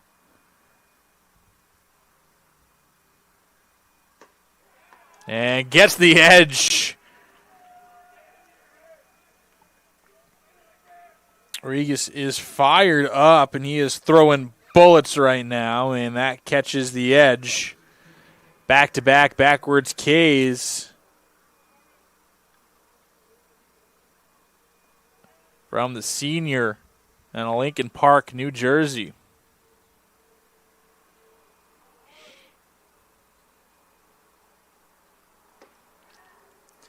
Slider bites in. Hartman ground out in the 1st, hit by pitch, and scored the second run of the game in the 4th.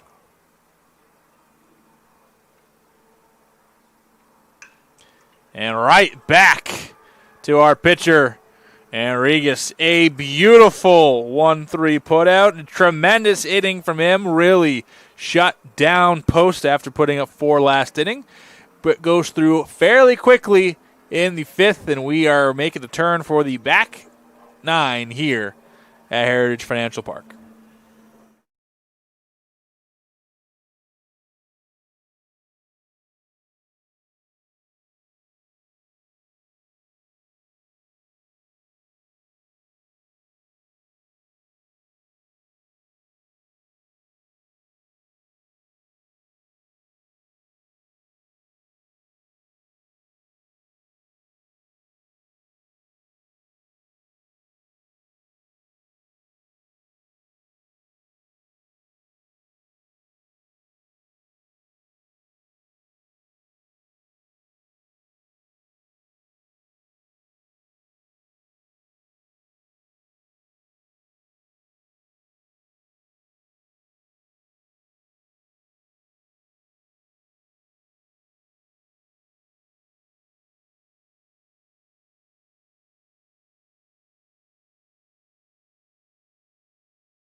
Sixth inning about to get underway, ladies and gents. Dalton Wright still out there. Only had to face 1 batter in the 5th after a 6-4-3 double play. Got him out of the bases loaded jam. It's Jimmy Kurtz, Justin Levine, and Alan Hernandez due up, barring any substitutions.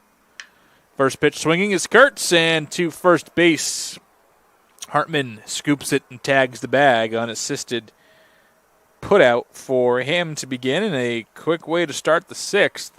This Post still trails by 1. 4 runs, 5 hits, 1 error so far today. 5 hits, 9 runs, no errors for Caldwell. A lot of that damage in the first 3 innings. 4 in the second, 1 run in the third, and have been blanked twice back-to-back in the 4th and 5th, as well as a 0 spot. But a bases-loaded situation still for them in the first.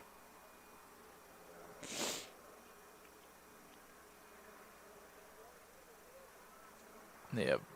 Of their 5 innings, they've scored in 2 of them, had the bases loaded in 2 others in which they didn't score, and then a pretty quick 4th inning, I think it was. Yep, it was a 4-batter 4th inning for Logan Politano. Let's check out his line as a check swing actually gets in play, tossed over from right to first base, and Levine goes down 1-3. Let's check out our pitchers so far in their final lines. As Amato threw a nice amount of pitches, 69 for his day, 4 innings, 5 hits, 4 runs, 4 earned, and would be in line for the win if things actually wouldn't be. He only went 4, so Regas would be in line for the win technically. Amato would be in line for the win if they ended up making this a mercy rule situation and Post doesn't retake the lead. But as of right now, Amato or Regas would be your win if everything played out as is. Schrage went 1 2/3 innings with 4 runs, 4 earned, 3 walks, 2 strikeouts. He would be clipped with the loss if things hold. Politano went 2 2/3, almost 60 pitches thrown from him. 5 hits, 1 run, no earned, a couple of walks, as Hartman needed about 2 rows of stands left of room to get there. 3 total strikeouts for the Post pitching, 4 total strikeouts for Caldwell pitching.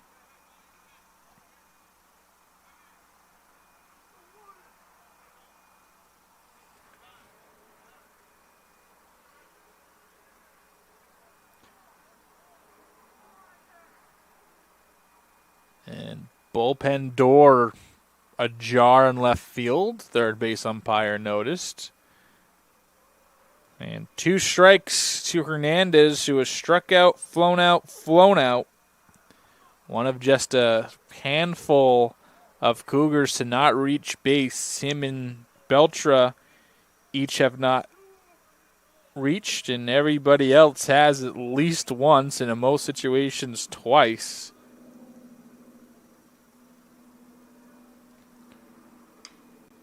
Other way, this one slicing away from the line and will be foul.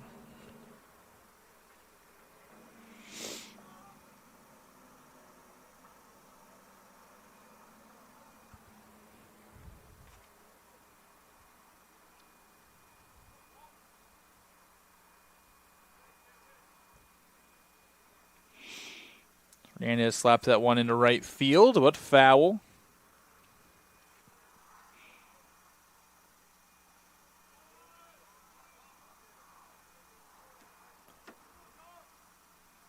And it's 4:17 coming into play today from Boca Raton, Florida, is bending out of the way. That's where Post played some ball this past weekend out there in Florida as part of their spring break trip.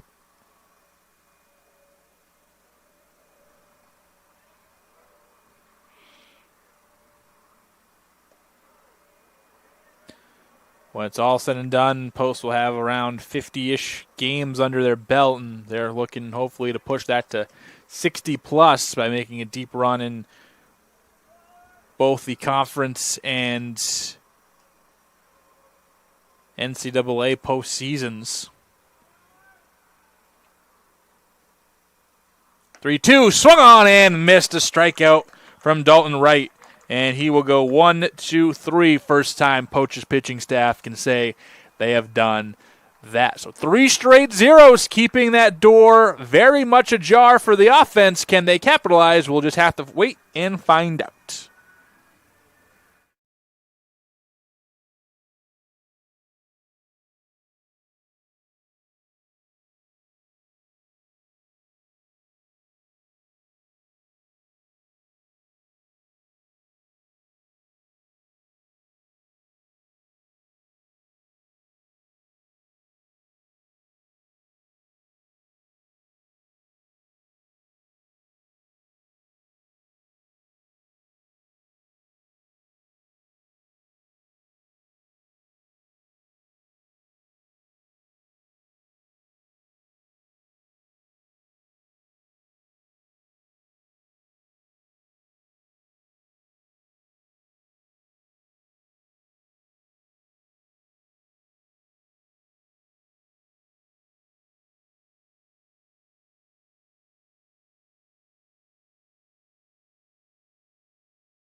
Bottom 6 underway here. Cody Shalfo on the call. We thank you very much for joining us. Again, also want to give another shout out to the Hudson Valley Renegades, the high affiliate of the New York Yankees, for loaning us the park for the day. I don't think they don't have much going on for the next couple of weeks until the minor league baseball season starts here, coming up, and I believe single A might be mid to early April. Turgey had it and then went to the ground, couldn't complete the catch. Dallas Cowboy fans look away. He couldn't quite maintain possession through the ground, so they will call that fair ball. And set up beautifully to tie this ball game, if not take the lead. It's Post, your big power hitter coming up. Contreras will stay in the game. He had a single in the 4th. It now starts the 6th. Getting 3/4 of the way to a score in one swing of the bat. Infield back to being in and very in, as Caldwell tries to preserve the 1-run lead. John Regas came in and was dynamite in the 5th.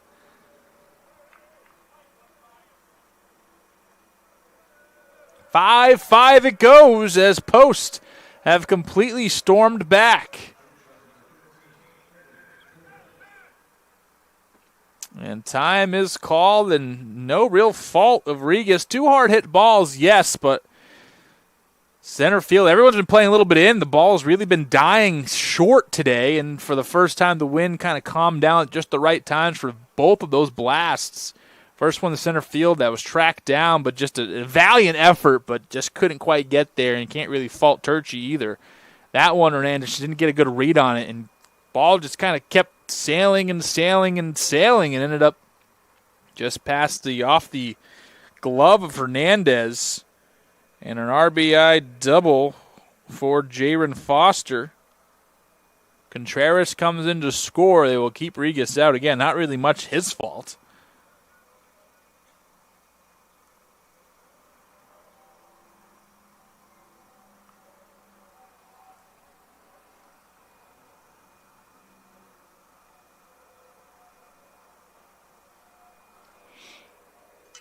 So corners infield high.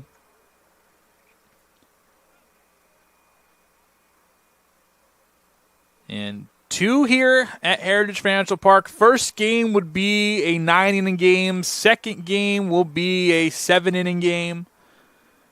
So some conferences go 2-7, some conferences go 2-9s. CACC says, let's just split it down the middle. Make everybody happy. So this first game will be a 9-inning affair unless by any miracle either Post or Caldwell score 10 more runs above the other team in the next inning. And then the next game will be a 7-inning game no matter what. If it's 35-0 by the 3rd inning, we're playing 7. So get over it. Cornwell, he had a bases-clearing triple in the 4th. Will take strike on a 3-0 count. With Foster at second base, ready to be brought in.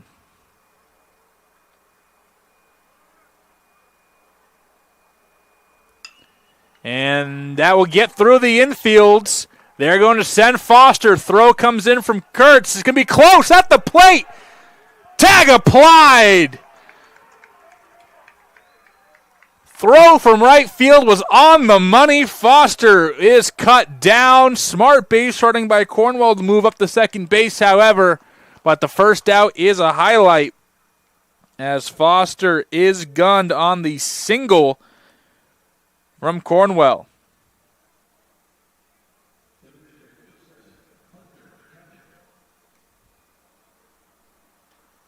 So Cornwell will advance to second base on the throw.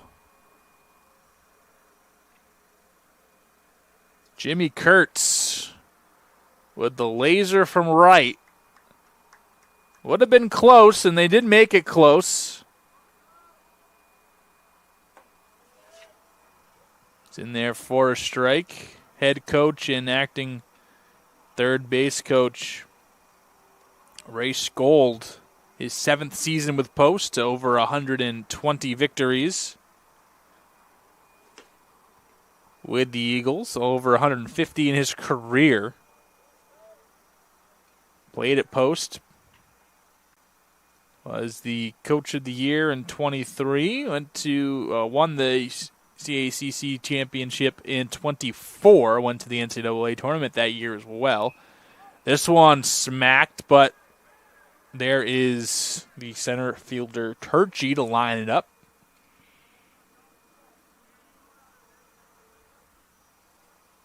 And the second out is allowed out. Does not advance the base runner. And Joey Cohen, he'll try to reach for the first time today. Flew out center field in his first appearance in the 3rd, and then bunted and was out in the 4th. Here he is in the 6th, as Post has tied this game up. Triple, double, single, line out, 1 run to show. Bayo, good stop.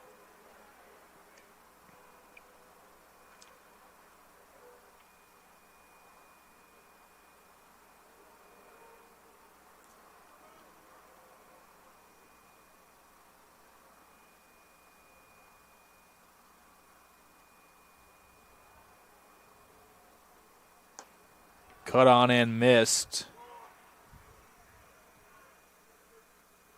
Cohen looking for deep center field with that one.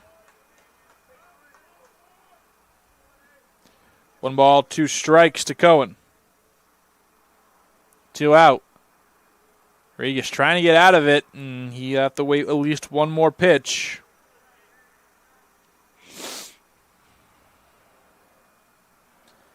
Post about a foot away from taking the lead as Foster cut down from right field.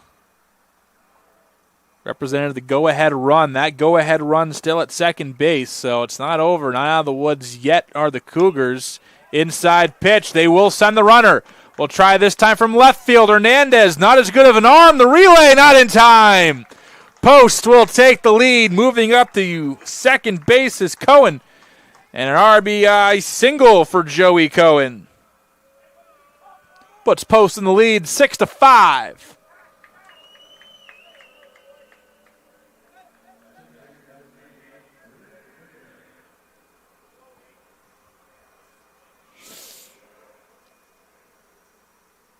Rene Vega, he's up. And again, runner at second base. Good base running by the Eagles to take the extra base on the throws from the outfield. So keeps the pressure on Caldwell. Third baseman in. That's Levine.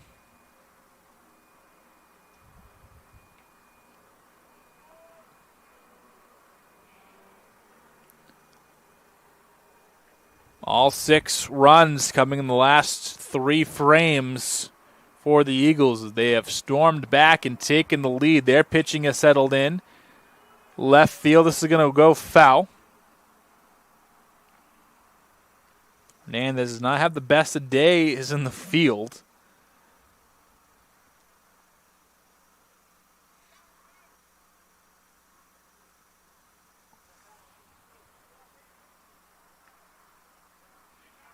Had a couple of balls he probably should have at least made a better catch on that he let roll to the wall twice. The double in this inning, and then the triple from Cornwell was hit his way that got past him.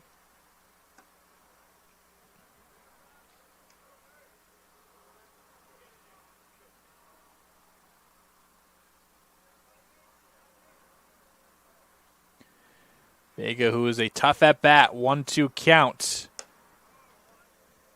Slider didn't quite slide enough, make it 2-2.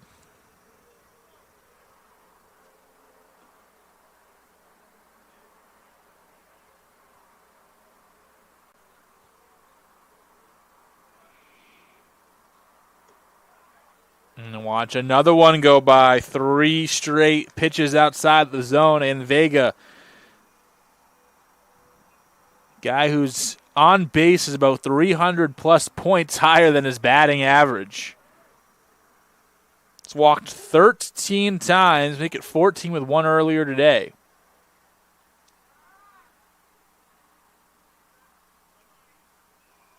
Rodriguez will make the move over to second base as Young comes in to help him out. Triple, double, single, line out, single. And then a runner thrown out the plate in between there. And they'll lose Vega. Another walk for Rene Vega. Will put a runner on first base. Just the first walk of Regis's day.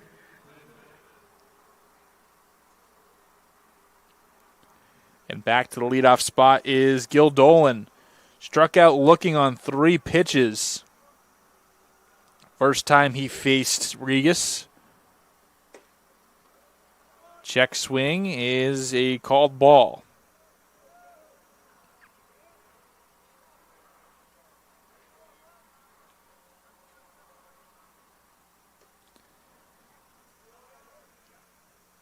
Strike at the knees.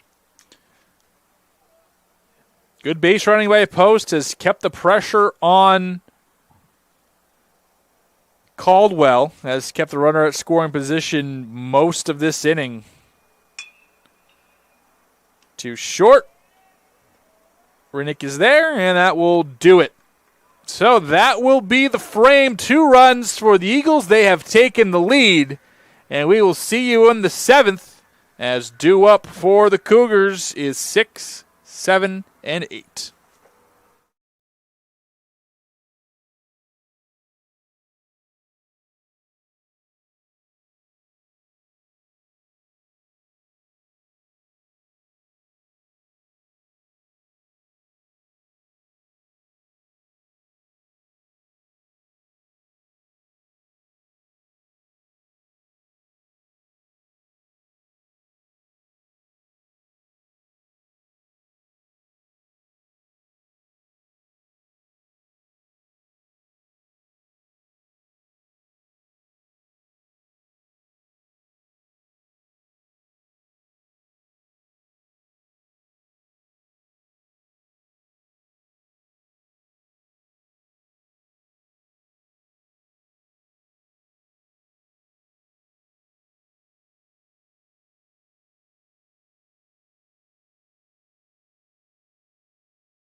It'll be Enrique Beltra, the DH, Jimmy Turchi, the center fielder, and then Chris Bayo, like we said, 6, 7, 8 for the Cougars here in the 7th inning. Third pitcher of the day still out there, Dalton Wright. So far, an inning and 2/3. 16 pitches and 1 strikeout, no base runners.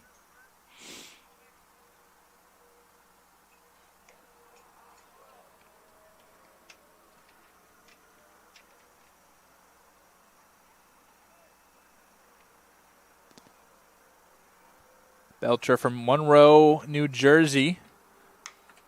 Skied into the gap in left center, ranging over both the left and center fielders, and Dolan backpedaling will make the catch as the 5th straight batter retired by Wright. Got a double play with the bases loaded in the 5th to get out of that jam.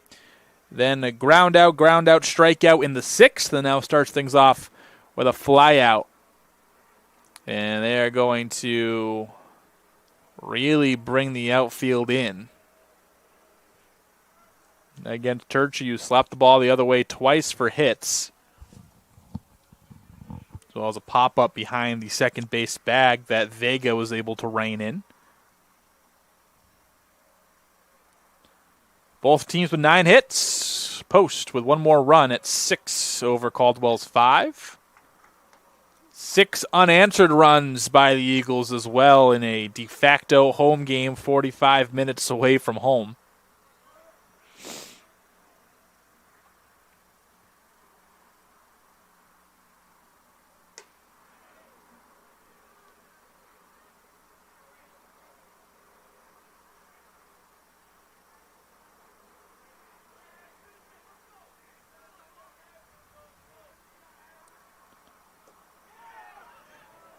They thought they had it. Home plate umpire said, no, you did not. 2-1, or 2-2 count. However, it was a real good pitch. I'm not going to sit here and lie to you and say that I can see the strike zone. I can't. I have no clue. Umpiring's hard. And they do get the edge. Maybe a makeup call, but either way, again, we've talked about it a couple of times. Contreras has gotten a few calls for his pitchers, and now it's the second strikeout for Wright. And 6 in a row for Dalton Wright, trying to make it 7 for back-to-back 1, 2, 3 innings.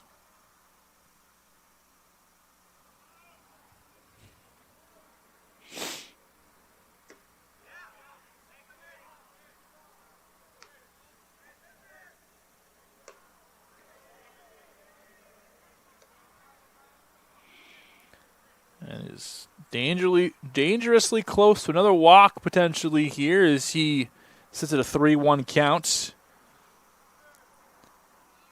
Bio had one walk coming into play today, missed a lot of last season due to injury. Seems like we said that a couple of times from a couple of players on both squads.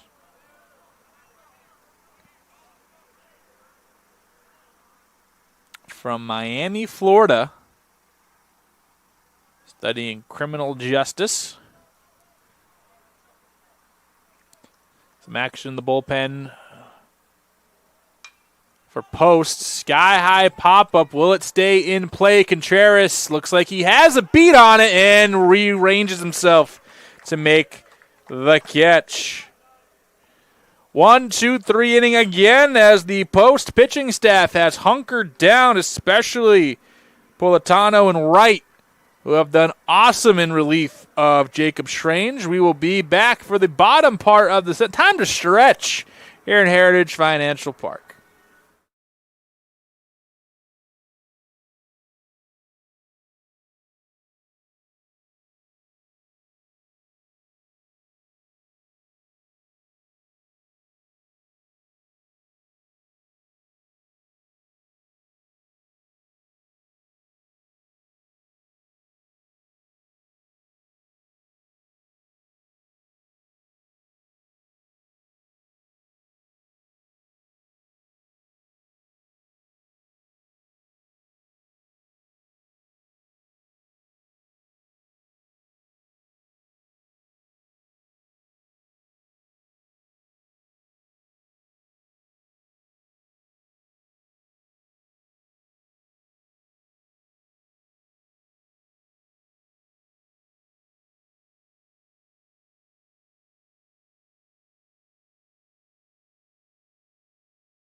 Cody Shalafu back here on the call. We think all have taken some time out of their afternoon, whether just listening, doing yard work, or in the cubicle at work, on the drive to somewhere, picking up the kids. Either way, we appreciate it.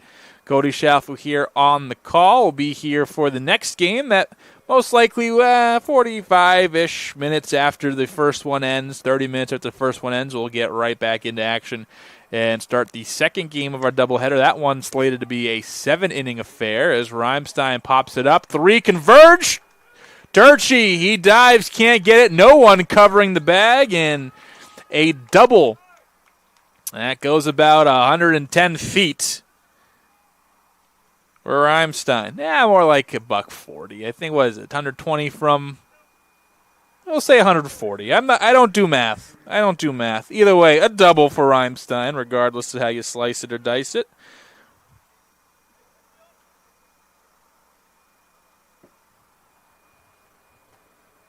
So that puts another running in scoring position, and again, Post finds themselves putting the pressure on Caldwell as John Regas came in and was excellent in the 5th. Didn't get much help from his outfield in the 6th. And then after that started unraveling a bit. And now a double that just kind of found a spot.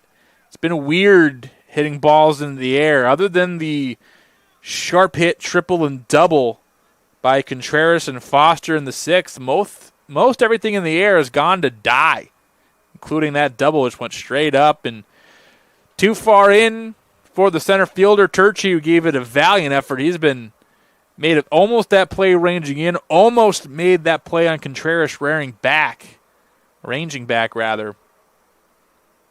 Just couldn't. Inside fastball eats up Hartman. He's down 2 balls, 1 strike. Or 1 ball, 2 strikes, rather. My apologies. So far, Hartman ground out to the first baseman, flip to the pitcher, ground out to the pitcher, flip to the first baseman, and a hit by pitch in between those. End up scoring the second run on the Cornwell triple. Right to Young, who will field it cleanly and over to first base. That will move Reimstein over to third. And a productive at-bat for Hartman.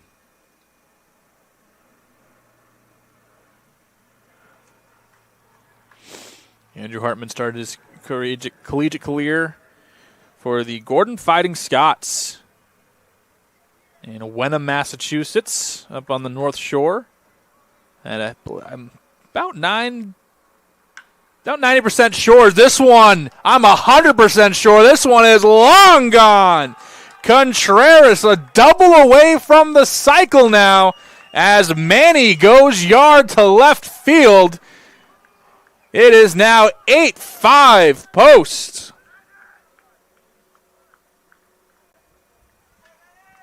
Home run by Contreras, and he will take the jog. And there's actually concerns he might have had to get taken out of the game after his triple, as he came up a little bit limp, stayed in the game, and good thing for the Eagles, his 3rd mash of the season. And that went a long way.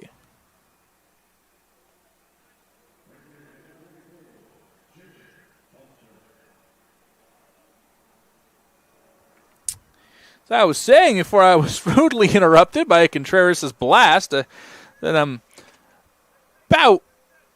pretty sure I caught an Andrew Hartman game during my time at Endicott College, whether it was my last year there as a student or one of the times I've gone back post-graduation to help out Sean Medeiros and his staff. Was there this weekend as Endicott pulled up a round of 32 victory to advance on in the NCAA tournament men's basketball there this past weekend. Fun to see my fellows over there, Endicott, but obviously a big rivalry between them and Gordon, playing the same conference, the now Conference of New England, are only a 10-minute drive away between the campuses. So all the Gordon games I've called in the past have always had a little bit extra oomph to them. depending, regardless of the sport, especially men's basketball. They had a pretty good team. Eric Demers, who ended up playing in the NBA a little bit. I got to call some of his game at Gordon. I think he's like the third all-time leading scorer in D3 history, or the first. Like, he was one of the best D3 hoops players out there. And it was nice to overlap with him a bit, but I believe I've gotten Hartman on a call before, as it is Foster will walk.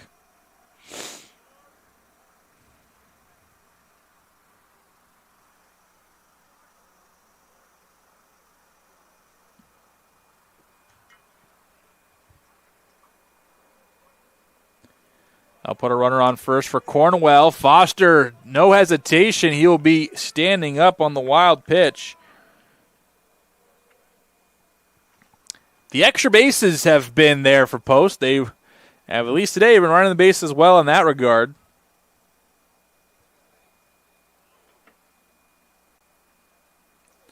And they will meet on the mound as Regis walks off, tries to clear himself up. I think the catcher Bayo is talking with one of the field umpires. And an official visit now is coming out to talk shop.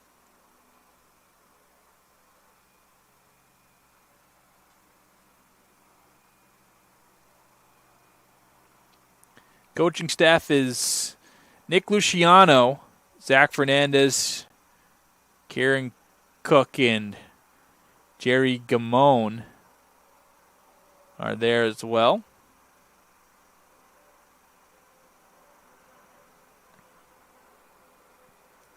I believe this is potentially Jerry Gamone out there as the pitching coach. Don't really have them listed on the website, but I would assume that's Gamone out there talking with his pitcher. So far right, 2 2/3. Nope, I lied. Wrong page. 2 1/3 for Regis.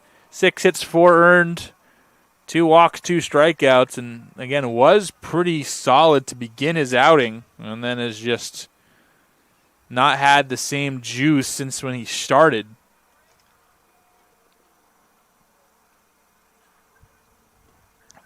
Four complete for Amato. And the 5th, 6th, and 7th have been all Regis. Just gave up a bomb to Contreras. Walked Foster, wild pitch, moved him over to second base. So another runner in scoring position. And another walk. And this might spell the day. We'll see if it does.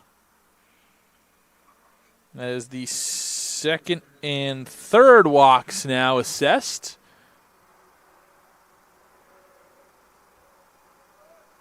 Hard to see the bullpen for the visitors down, kind of cut off our line of sight. Up here in the radio booth at Heritage Financial Park, literally dead center in a beautiful, beautiful, beautiful park.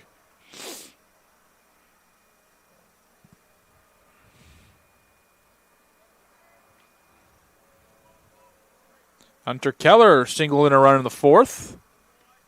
Trying to do so again, or even more than that, in the 7th. A now 3-run lead for the Eagles as Manny Contreras did it all as lonesome. Well, he had a little bit of help. A double from Reinstein, and then a 2-run blast from Contreras.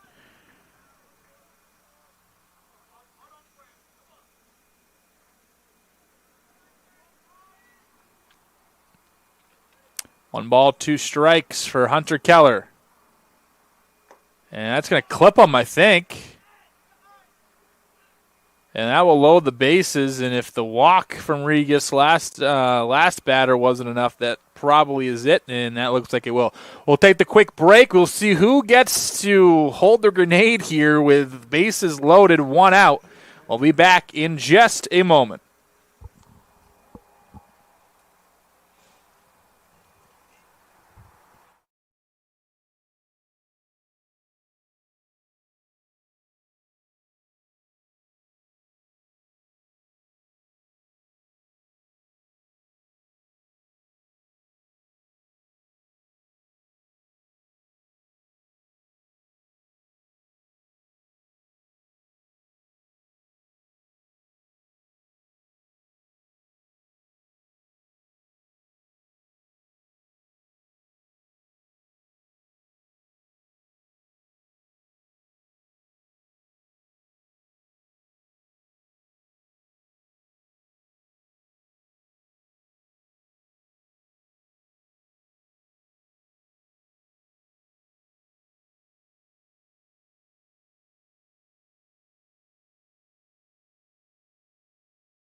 So new pitcher will be Ben Foote, number 35, the senior right-hander.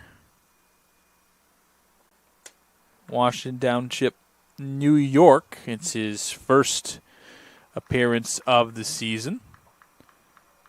See if we got any other information on our good friend Ben Foote. Elmer, New Jersey, excuse me. State champion in high school. Pitched in 17 games last year, starting in 3 of them. Ended up tossing about 32 innings. Batters in .374 against him at 14 strikeouts, 13 walks, 49 hits, and ERA just north of 9. So he'll be the man to go here for the Cougars. And facing up Joey Cohen, who had an RBI single in the 6th inning. Trying to do even more damage here. 2-1 count. Checked his swing. They're going to appeal to first. He did not go. And now in danger of walking in a run is Foote.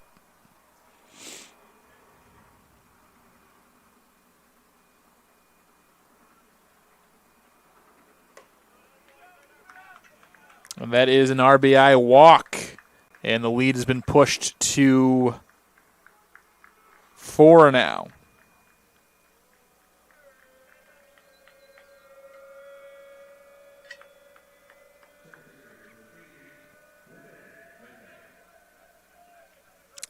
Foster will score.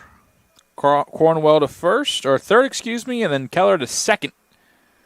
And here's Vega, one of the toughest outs in the lineup. Already 2 walks today for Rene Vega the third. And as usual, we'll watch a pitch. This one for a strike. Ended up being the final out after a ground out from Dolan to shortstop. Ended the inning in the 6th. And again, every runner but Cohen is the responsibility of John Regas. So that walk actually ends up on Regas' stat line, and we'll take a look at the finality of that once it goes final. So whether the inning ends or those 2 runners in scoring position score will officially mark the end of Regas' day. Center field struck decent. This definitely has enough to score the runner from third. Both runners end up tagging up as the throw into third base is spiked and kept in play. Run will score. Sacrifice fly on the RBI for Vega, who continues to have a very productive 0-for-1 day.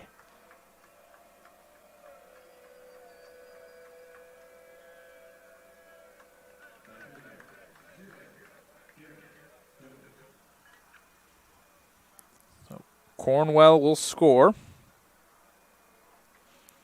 Keller moved to third, and still at first is Cohen. The 10th run. Zeros to the first 3 since they're 4 in the 4th, nothing in the 5th, 2 in the 6th, 4 in the 7th, and the possibility to keep going. Pretty much the opposite for Caldwell, who started off with a 0 spot in the 1st but loaded the bases. Then 4 runs in the 2nd, 3 runs in the 3rd, nothing in the 4th, loaded the bases again in the 5th, and then 0, but still 0. Then nothing in the 6th, nothing in the 7th. They have gone 4 straight innings. Yeah. So 4 straight zeros on the scoreboard for Caldwell, and 3 of the last 4 innings have seen crooked numbers go up for the Eagles. Swing and got a foul tip.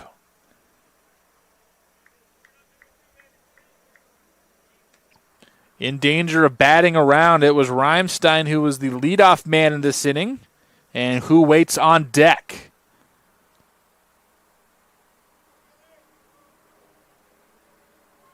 So 2 out, 2 strikes, no balls. Foote trying to get out of it.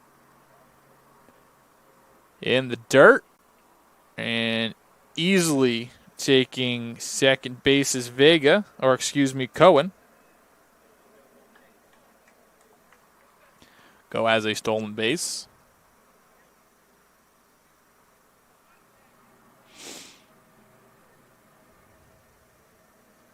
Stolen a single in the first, ground out, strikeout, fielder's choice, ground out. Works the count 2-2, a 1-for-3 day, or 1-for-4 day, excuse me. Works it 0-2 to 3-2 now. Count is full. They do have first base open.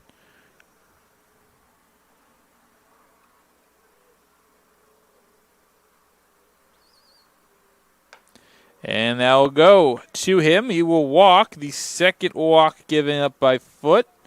And officially are messing up my scorecard. I have to go into the 8th inning to keep this 7th inning alive. And don't like when you mess up my scorecard. But for Post, I think they'd rather all the runs than care about the aesthetics of my scorecard. So Reimstein came up and bloop doubled. Kind of fell right in no man's land, about 140 feet from home plate, dead center. No one could get to it. And then came back all around to score, and now he's back up. He scored on the homer for Manny Contreras, who, as we mentioned, a double away from the cycle. I don't think I've called a cycle yet. That'd be something to kind of scratch off the broadcaster bingo board. I did do a full 9-inning no-hitter in baseball. I believe I've done a full no-hitter in softball. I don't think I've done a perfect game in softball.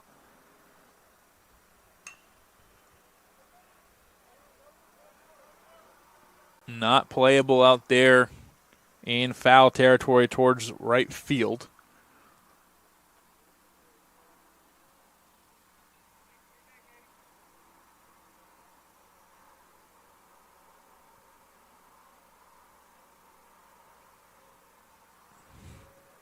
So a cycle would be pretty cool. Obviously, fair amount of walk-offs I've done. And I will punch out Reimstein and be the inning. So 4 more for Post. It's Contreras with a 2-run bomb, the highlight. And now a brand new 5-run lead for Post. We will see you when we return after a quick break.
Get out of here. Let's see. We got on Caldwell's side, Ethan Arter, Christian Rinnick, and Stephen Young Jr. here as the Caldwell Cougars found themselves up 5-0, and now 10 unanswered from Post as a scorcher on the first pitch he sees is foul.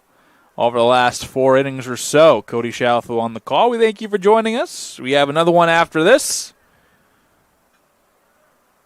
7 innings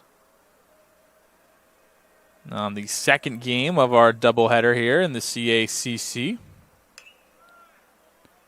Another swing and another foul ball for Arter, who has walked, reached an error, and sacrificed himself to move some runners over in this game. Still looking for that first hit of the season.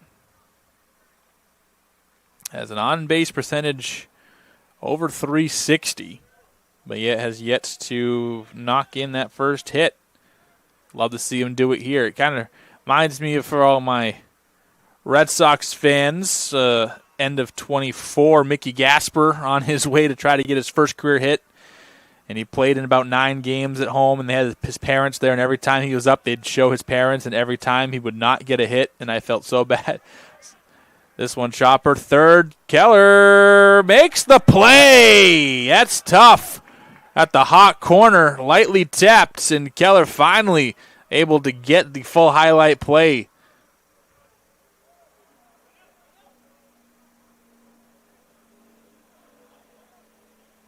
Go down as a 5-3 putout, but was cooler than that. First out of the inning, and we will turn it right back up to Rinnick and the top of the order.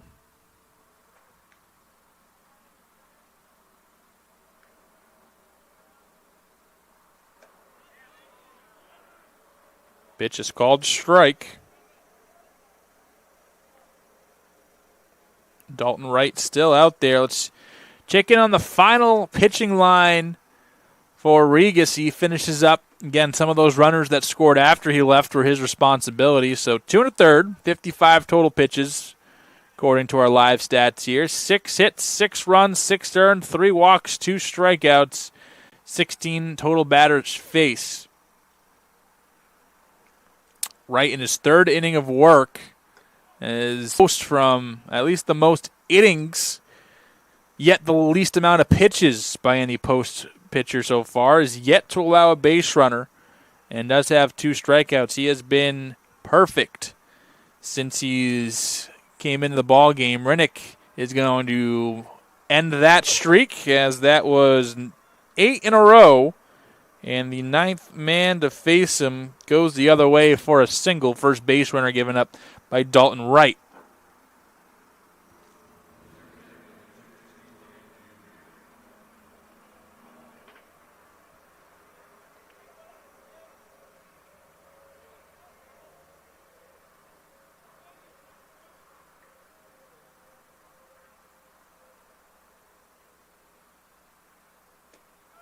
Swing and a miss as Young Jr. goes out of his shoes.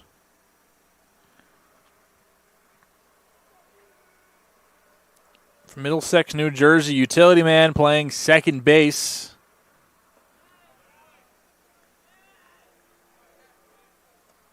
Another swing and another miss. Rinnick on first. 3 for 5 stealing, make it 4 for 6 with a stolen base in the first inning. A game that seemed all Caldwell until it just wasn't.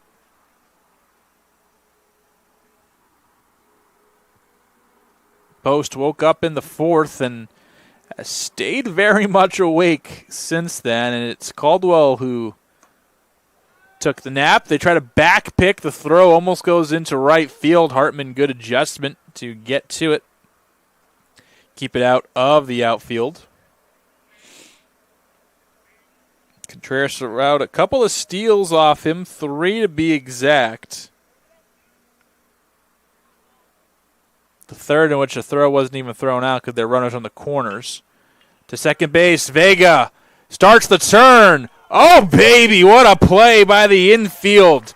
Vega over to Cornwell, over to Hartman. As a 4-6-3 double play, the second of the game they have turned. And we will see you for the bottom of the 8th as potentially last chances for Post to add on here as they go into the bottom of the 8th with a 5-run lead.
New pitcher is Akash Santiago, and again, another pitcher that for the first time is getting some reps in this season. Again, not a whole bunch of games played by Caldwell on the road. A lot of teams play 10-plus in that spring affair to get their pitchers warmed up and used to it. Caldwell didn't have that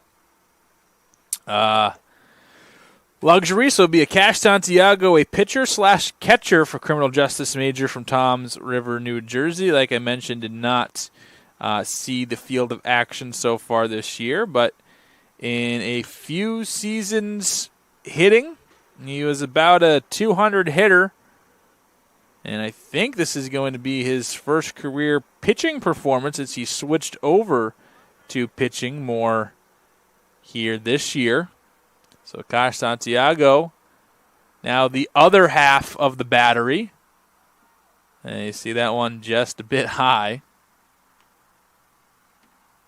So you'll have Hartman, Contreras, Foster at least, barring any subs. And like I mentioned, Manny Contreras, a double away from the cycle. Had a single in the 4th inning, a triple in the 6th inning, and then the home run in the 7th has come across the score all 3 times he's reached base.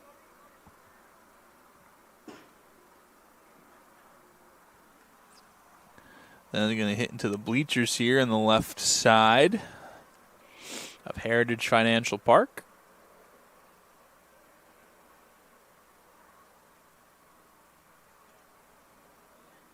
Hartman thought about it. Will lay off. 3 balls, 2 strikes on a big breaker from Santiago.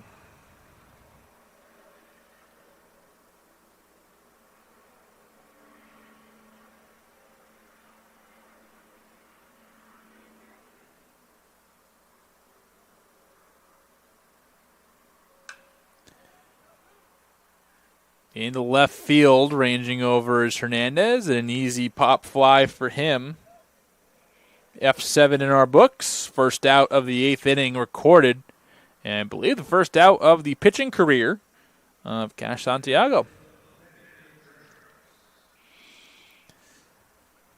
So everyone here rooting for a double for Manny. Now, if you hit one into the gap and you can go 3, do you still hold up at 2 with a 5-run lead, or do you go for 3?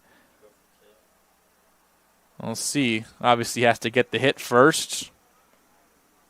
But a interesting moral conundrum. Do you go for 2, hold yourself at second base if you have the opportunity to go for 3 or more, and just say, I got the cycle and call it a day? This one, left field, I don't think he's getting 2 on this one. Or again, all 4 again. Back to back. Manny Contreras. Home run again. Same spot, a little shorter, but over the fence regardless. I think he's fine with 4 bases on that hit. Another home run for Contreras. And pushes this one 11-5. He's having a breakout season. Let's check in a little bit more on what he's done in the past, because looking at some of the numbers during my prep today, he didn't really have too impressive numbers I remember in his career before this. Now, this one smoked, and this one will roll and hit the wall. And maybe thinking 3. Nope, pulling up at 2 and back-to-back, or another double for Foster, his second of the day.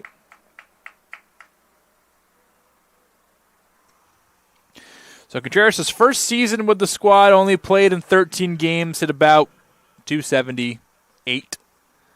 A couple of doubles, nothing really too special.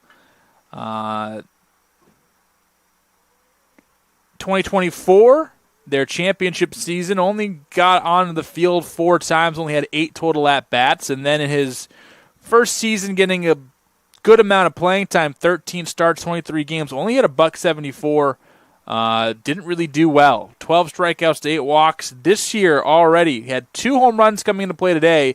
He has 4 right now. He had 7 runs driven in coming into play today, has 3 today alone, and is already surpassed about every single career high he had coming in, and really having a incredible season. The Jarabacoa Dominican Republic. I hope I'm saying that right. I'm definitely not. But has really formed himself into a big piece of what Post is trying to do here this year. And a solo shot in the 8th after a 2-run bomb in the 7th. And Manny Contreras break out the measuring tapes for him. 3 balls, 1 strike on Cornwell. And he will go down the line past the first baseman. This is going to score Foster and make it 12-5. Throw comes in. Nope, it does not. Still hanging out there in right field in the second triple for Cornwell.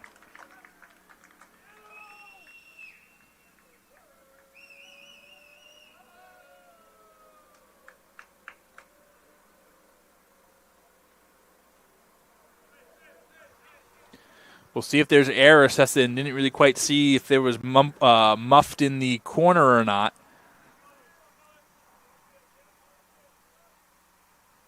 Yep, triple down the right fielder line, so it will be a triple after the double from Foster. And Post just can't stop, won't stop scoring runs. They have no interest in not continuing to score.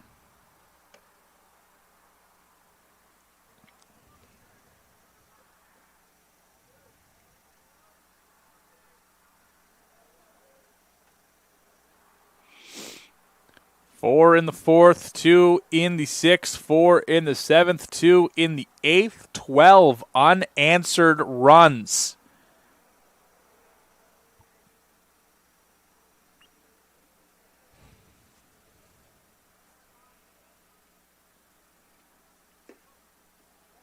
And since the 3rd inning, or the 4th inning on, the offense for Caldwell, 3 singles, 2 walks. And the bases loaded in the 5th, and a double play got him out of it.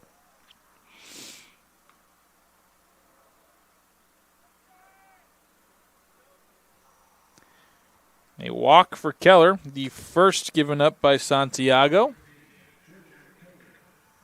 And I'm sure you're just trying to let Santiago get you 2 more outs, no matter how ugly it gets, and save your bullpen and the rest of your pitchers for the second game. Joey Cohen, who had 2 at-bats through the first 4 innings of play. He has now his 3rd plate appearance in the last 3 innings.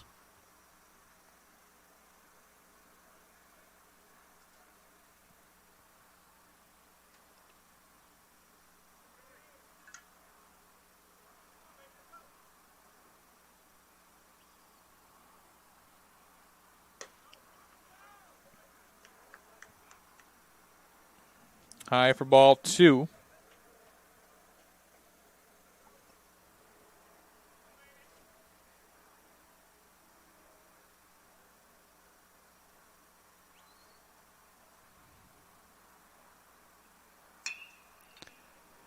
To short, this could be 2, and that will be 2 as Rinnick starts it.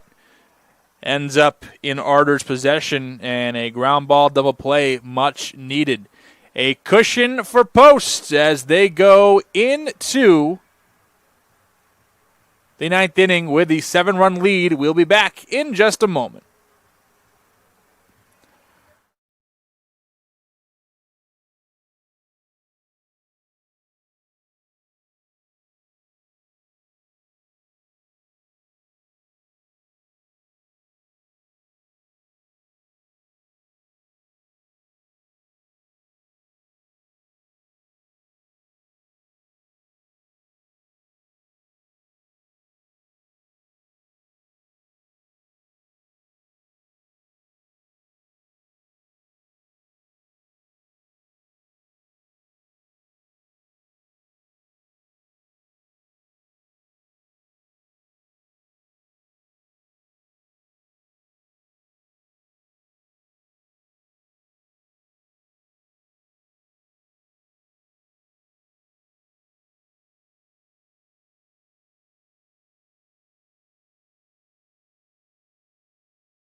So as we hit the 9th inning with a 7-run lead for Post, it's going to be some substitutions here as the first one to note. New first baseman, number 30, Max DiFrancesco is going to come in.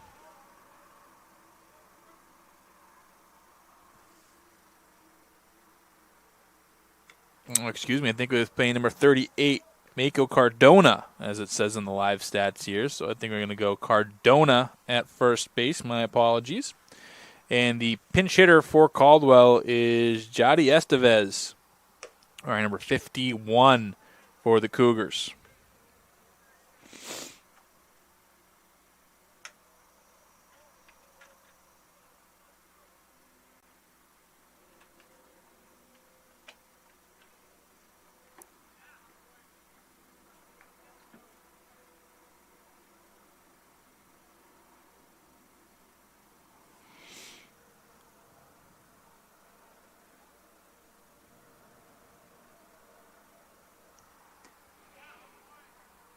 They'll put strike 2 on the board. Is still out there is Dalton Wright.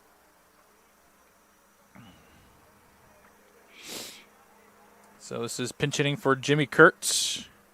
Sure, they're going to empty the bench and strike 3. Down looking goes Estevez.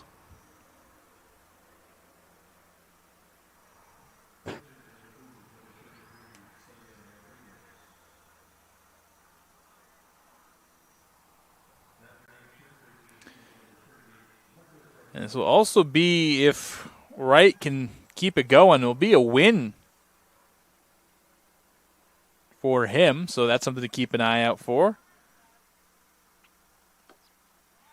Sadiel Rodriguez is going to be the man, batting up 33, wearing the best number in all sports.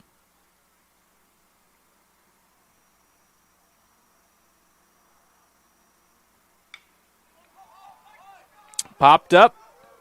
Cardona's over, and he'll make the play. So 2 down quickly.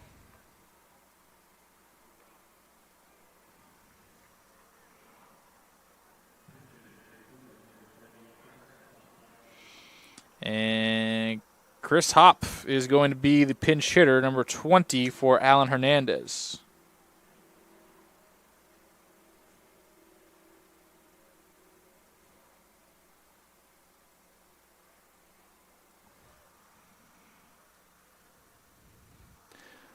Caldwell down to the final out, so we'll try to regroup here shortly, I assume, and see what they can do for Game 2, try to split this doubleheader. These teams will play another solo game a little later down the line pretty quickly, not too far away from now. This is popped. Playable. Nope, it is not. Kettler some theatrics over there. That one came almost onto the concourse area.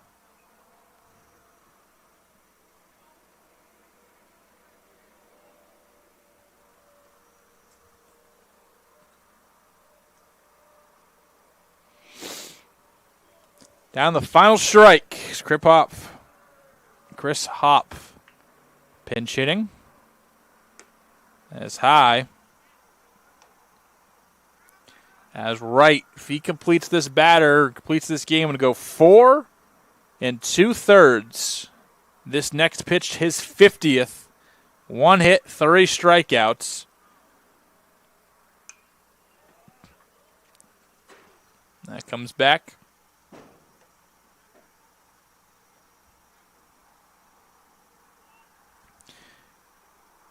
Again, Wright has been spectacular. This would be his first win if it keeps itself up.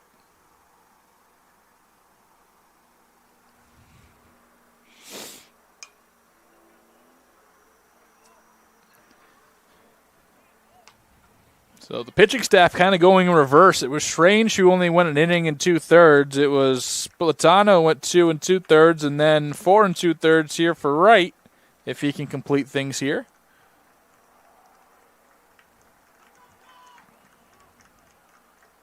1-2.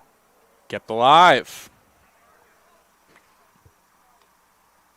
Of the pinch hitters, It's Hop, the only one with some playing time so far. 333 hitter, a 1233 OPS. That helps with a double and a home run in his limited action. Up the middle, off the glove, Cornwell is going to have to rearrange, and it actually works out for the best. Great defensive instincts by the shortstop, and that will do it for game number 1. Ends on a 1-6-3 putout to end it. So again, the win will go to Wright, who picks up his first of the season. The loss, I believe, will be on the shoulders of number 4, John Regas, as he's the one in the ball game when things went south for him. So he will pick up the loss. Regas, looking at his statistics, that would be his first loss of the season. So before we wrap up here, again, about 30 to 45 minutes before Game 2 gets underway, closer to 4 o'clock start time most likely. A triple, 2 home runs, and a single for Manny Contreras. He was the man today. Couple double plays by the infield defense here for Post. Vega, some pretty impressive at-bats as well. A couple of walks. And Cornwell, 2 triples. Foster, 2 doubles. For the Cougars, did all their damage, kind of singling their way, walking their way to a few runs here in the first few innings, and then no extra base hits for them at all. Couple, and then the offense died down towards the end. Cody Shalfley here. We'll be back for Game 2 here in just a few minutes. Don't go anywhere, ladies and gentlemen. Get a snack, get a drink. We'll see you. Final from Game 1, 12-5 Posts. Next game, a 7-inning affair. We'll see who comes out on top. See you in just a moment.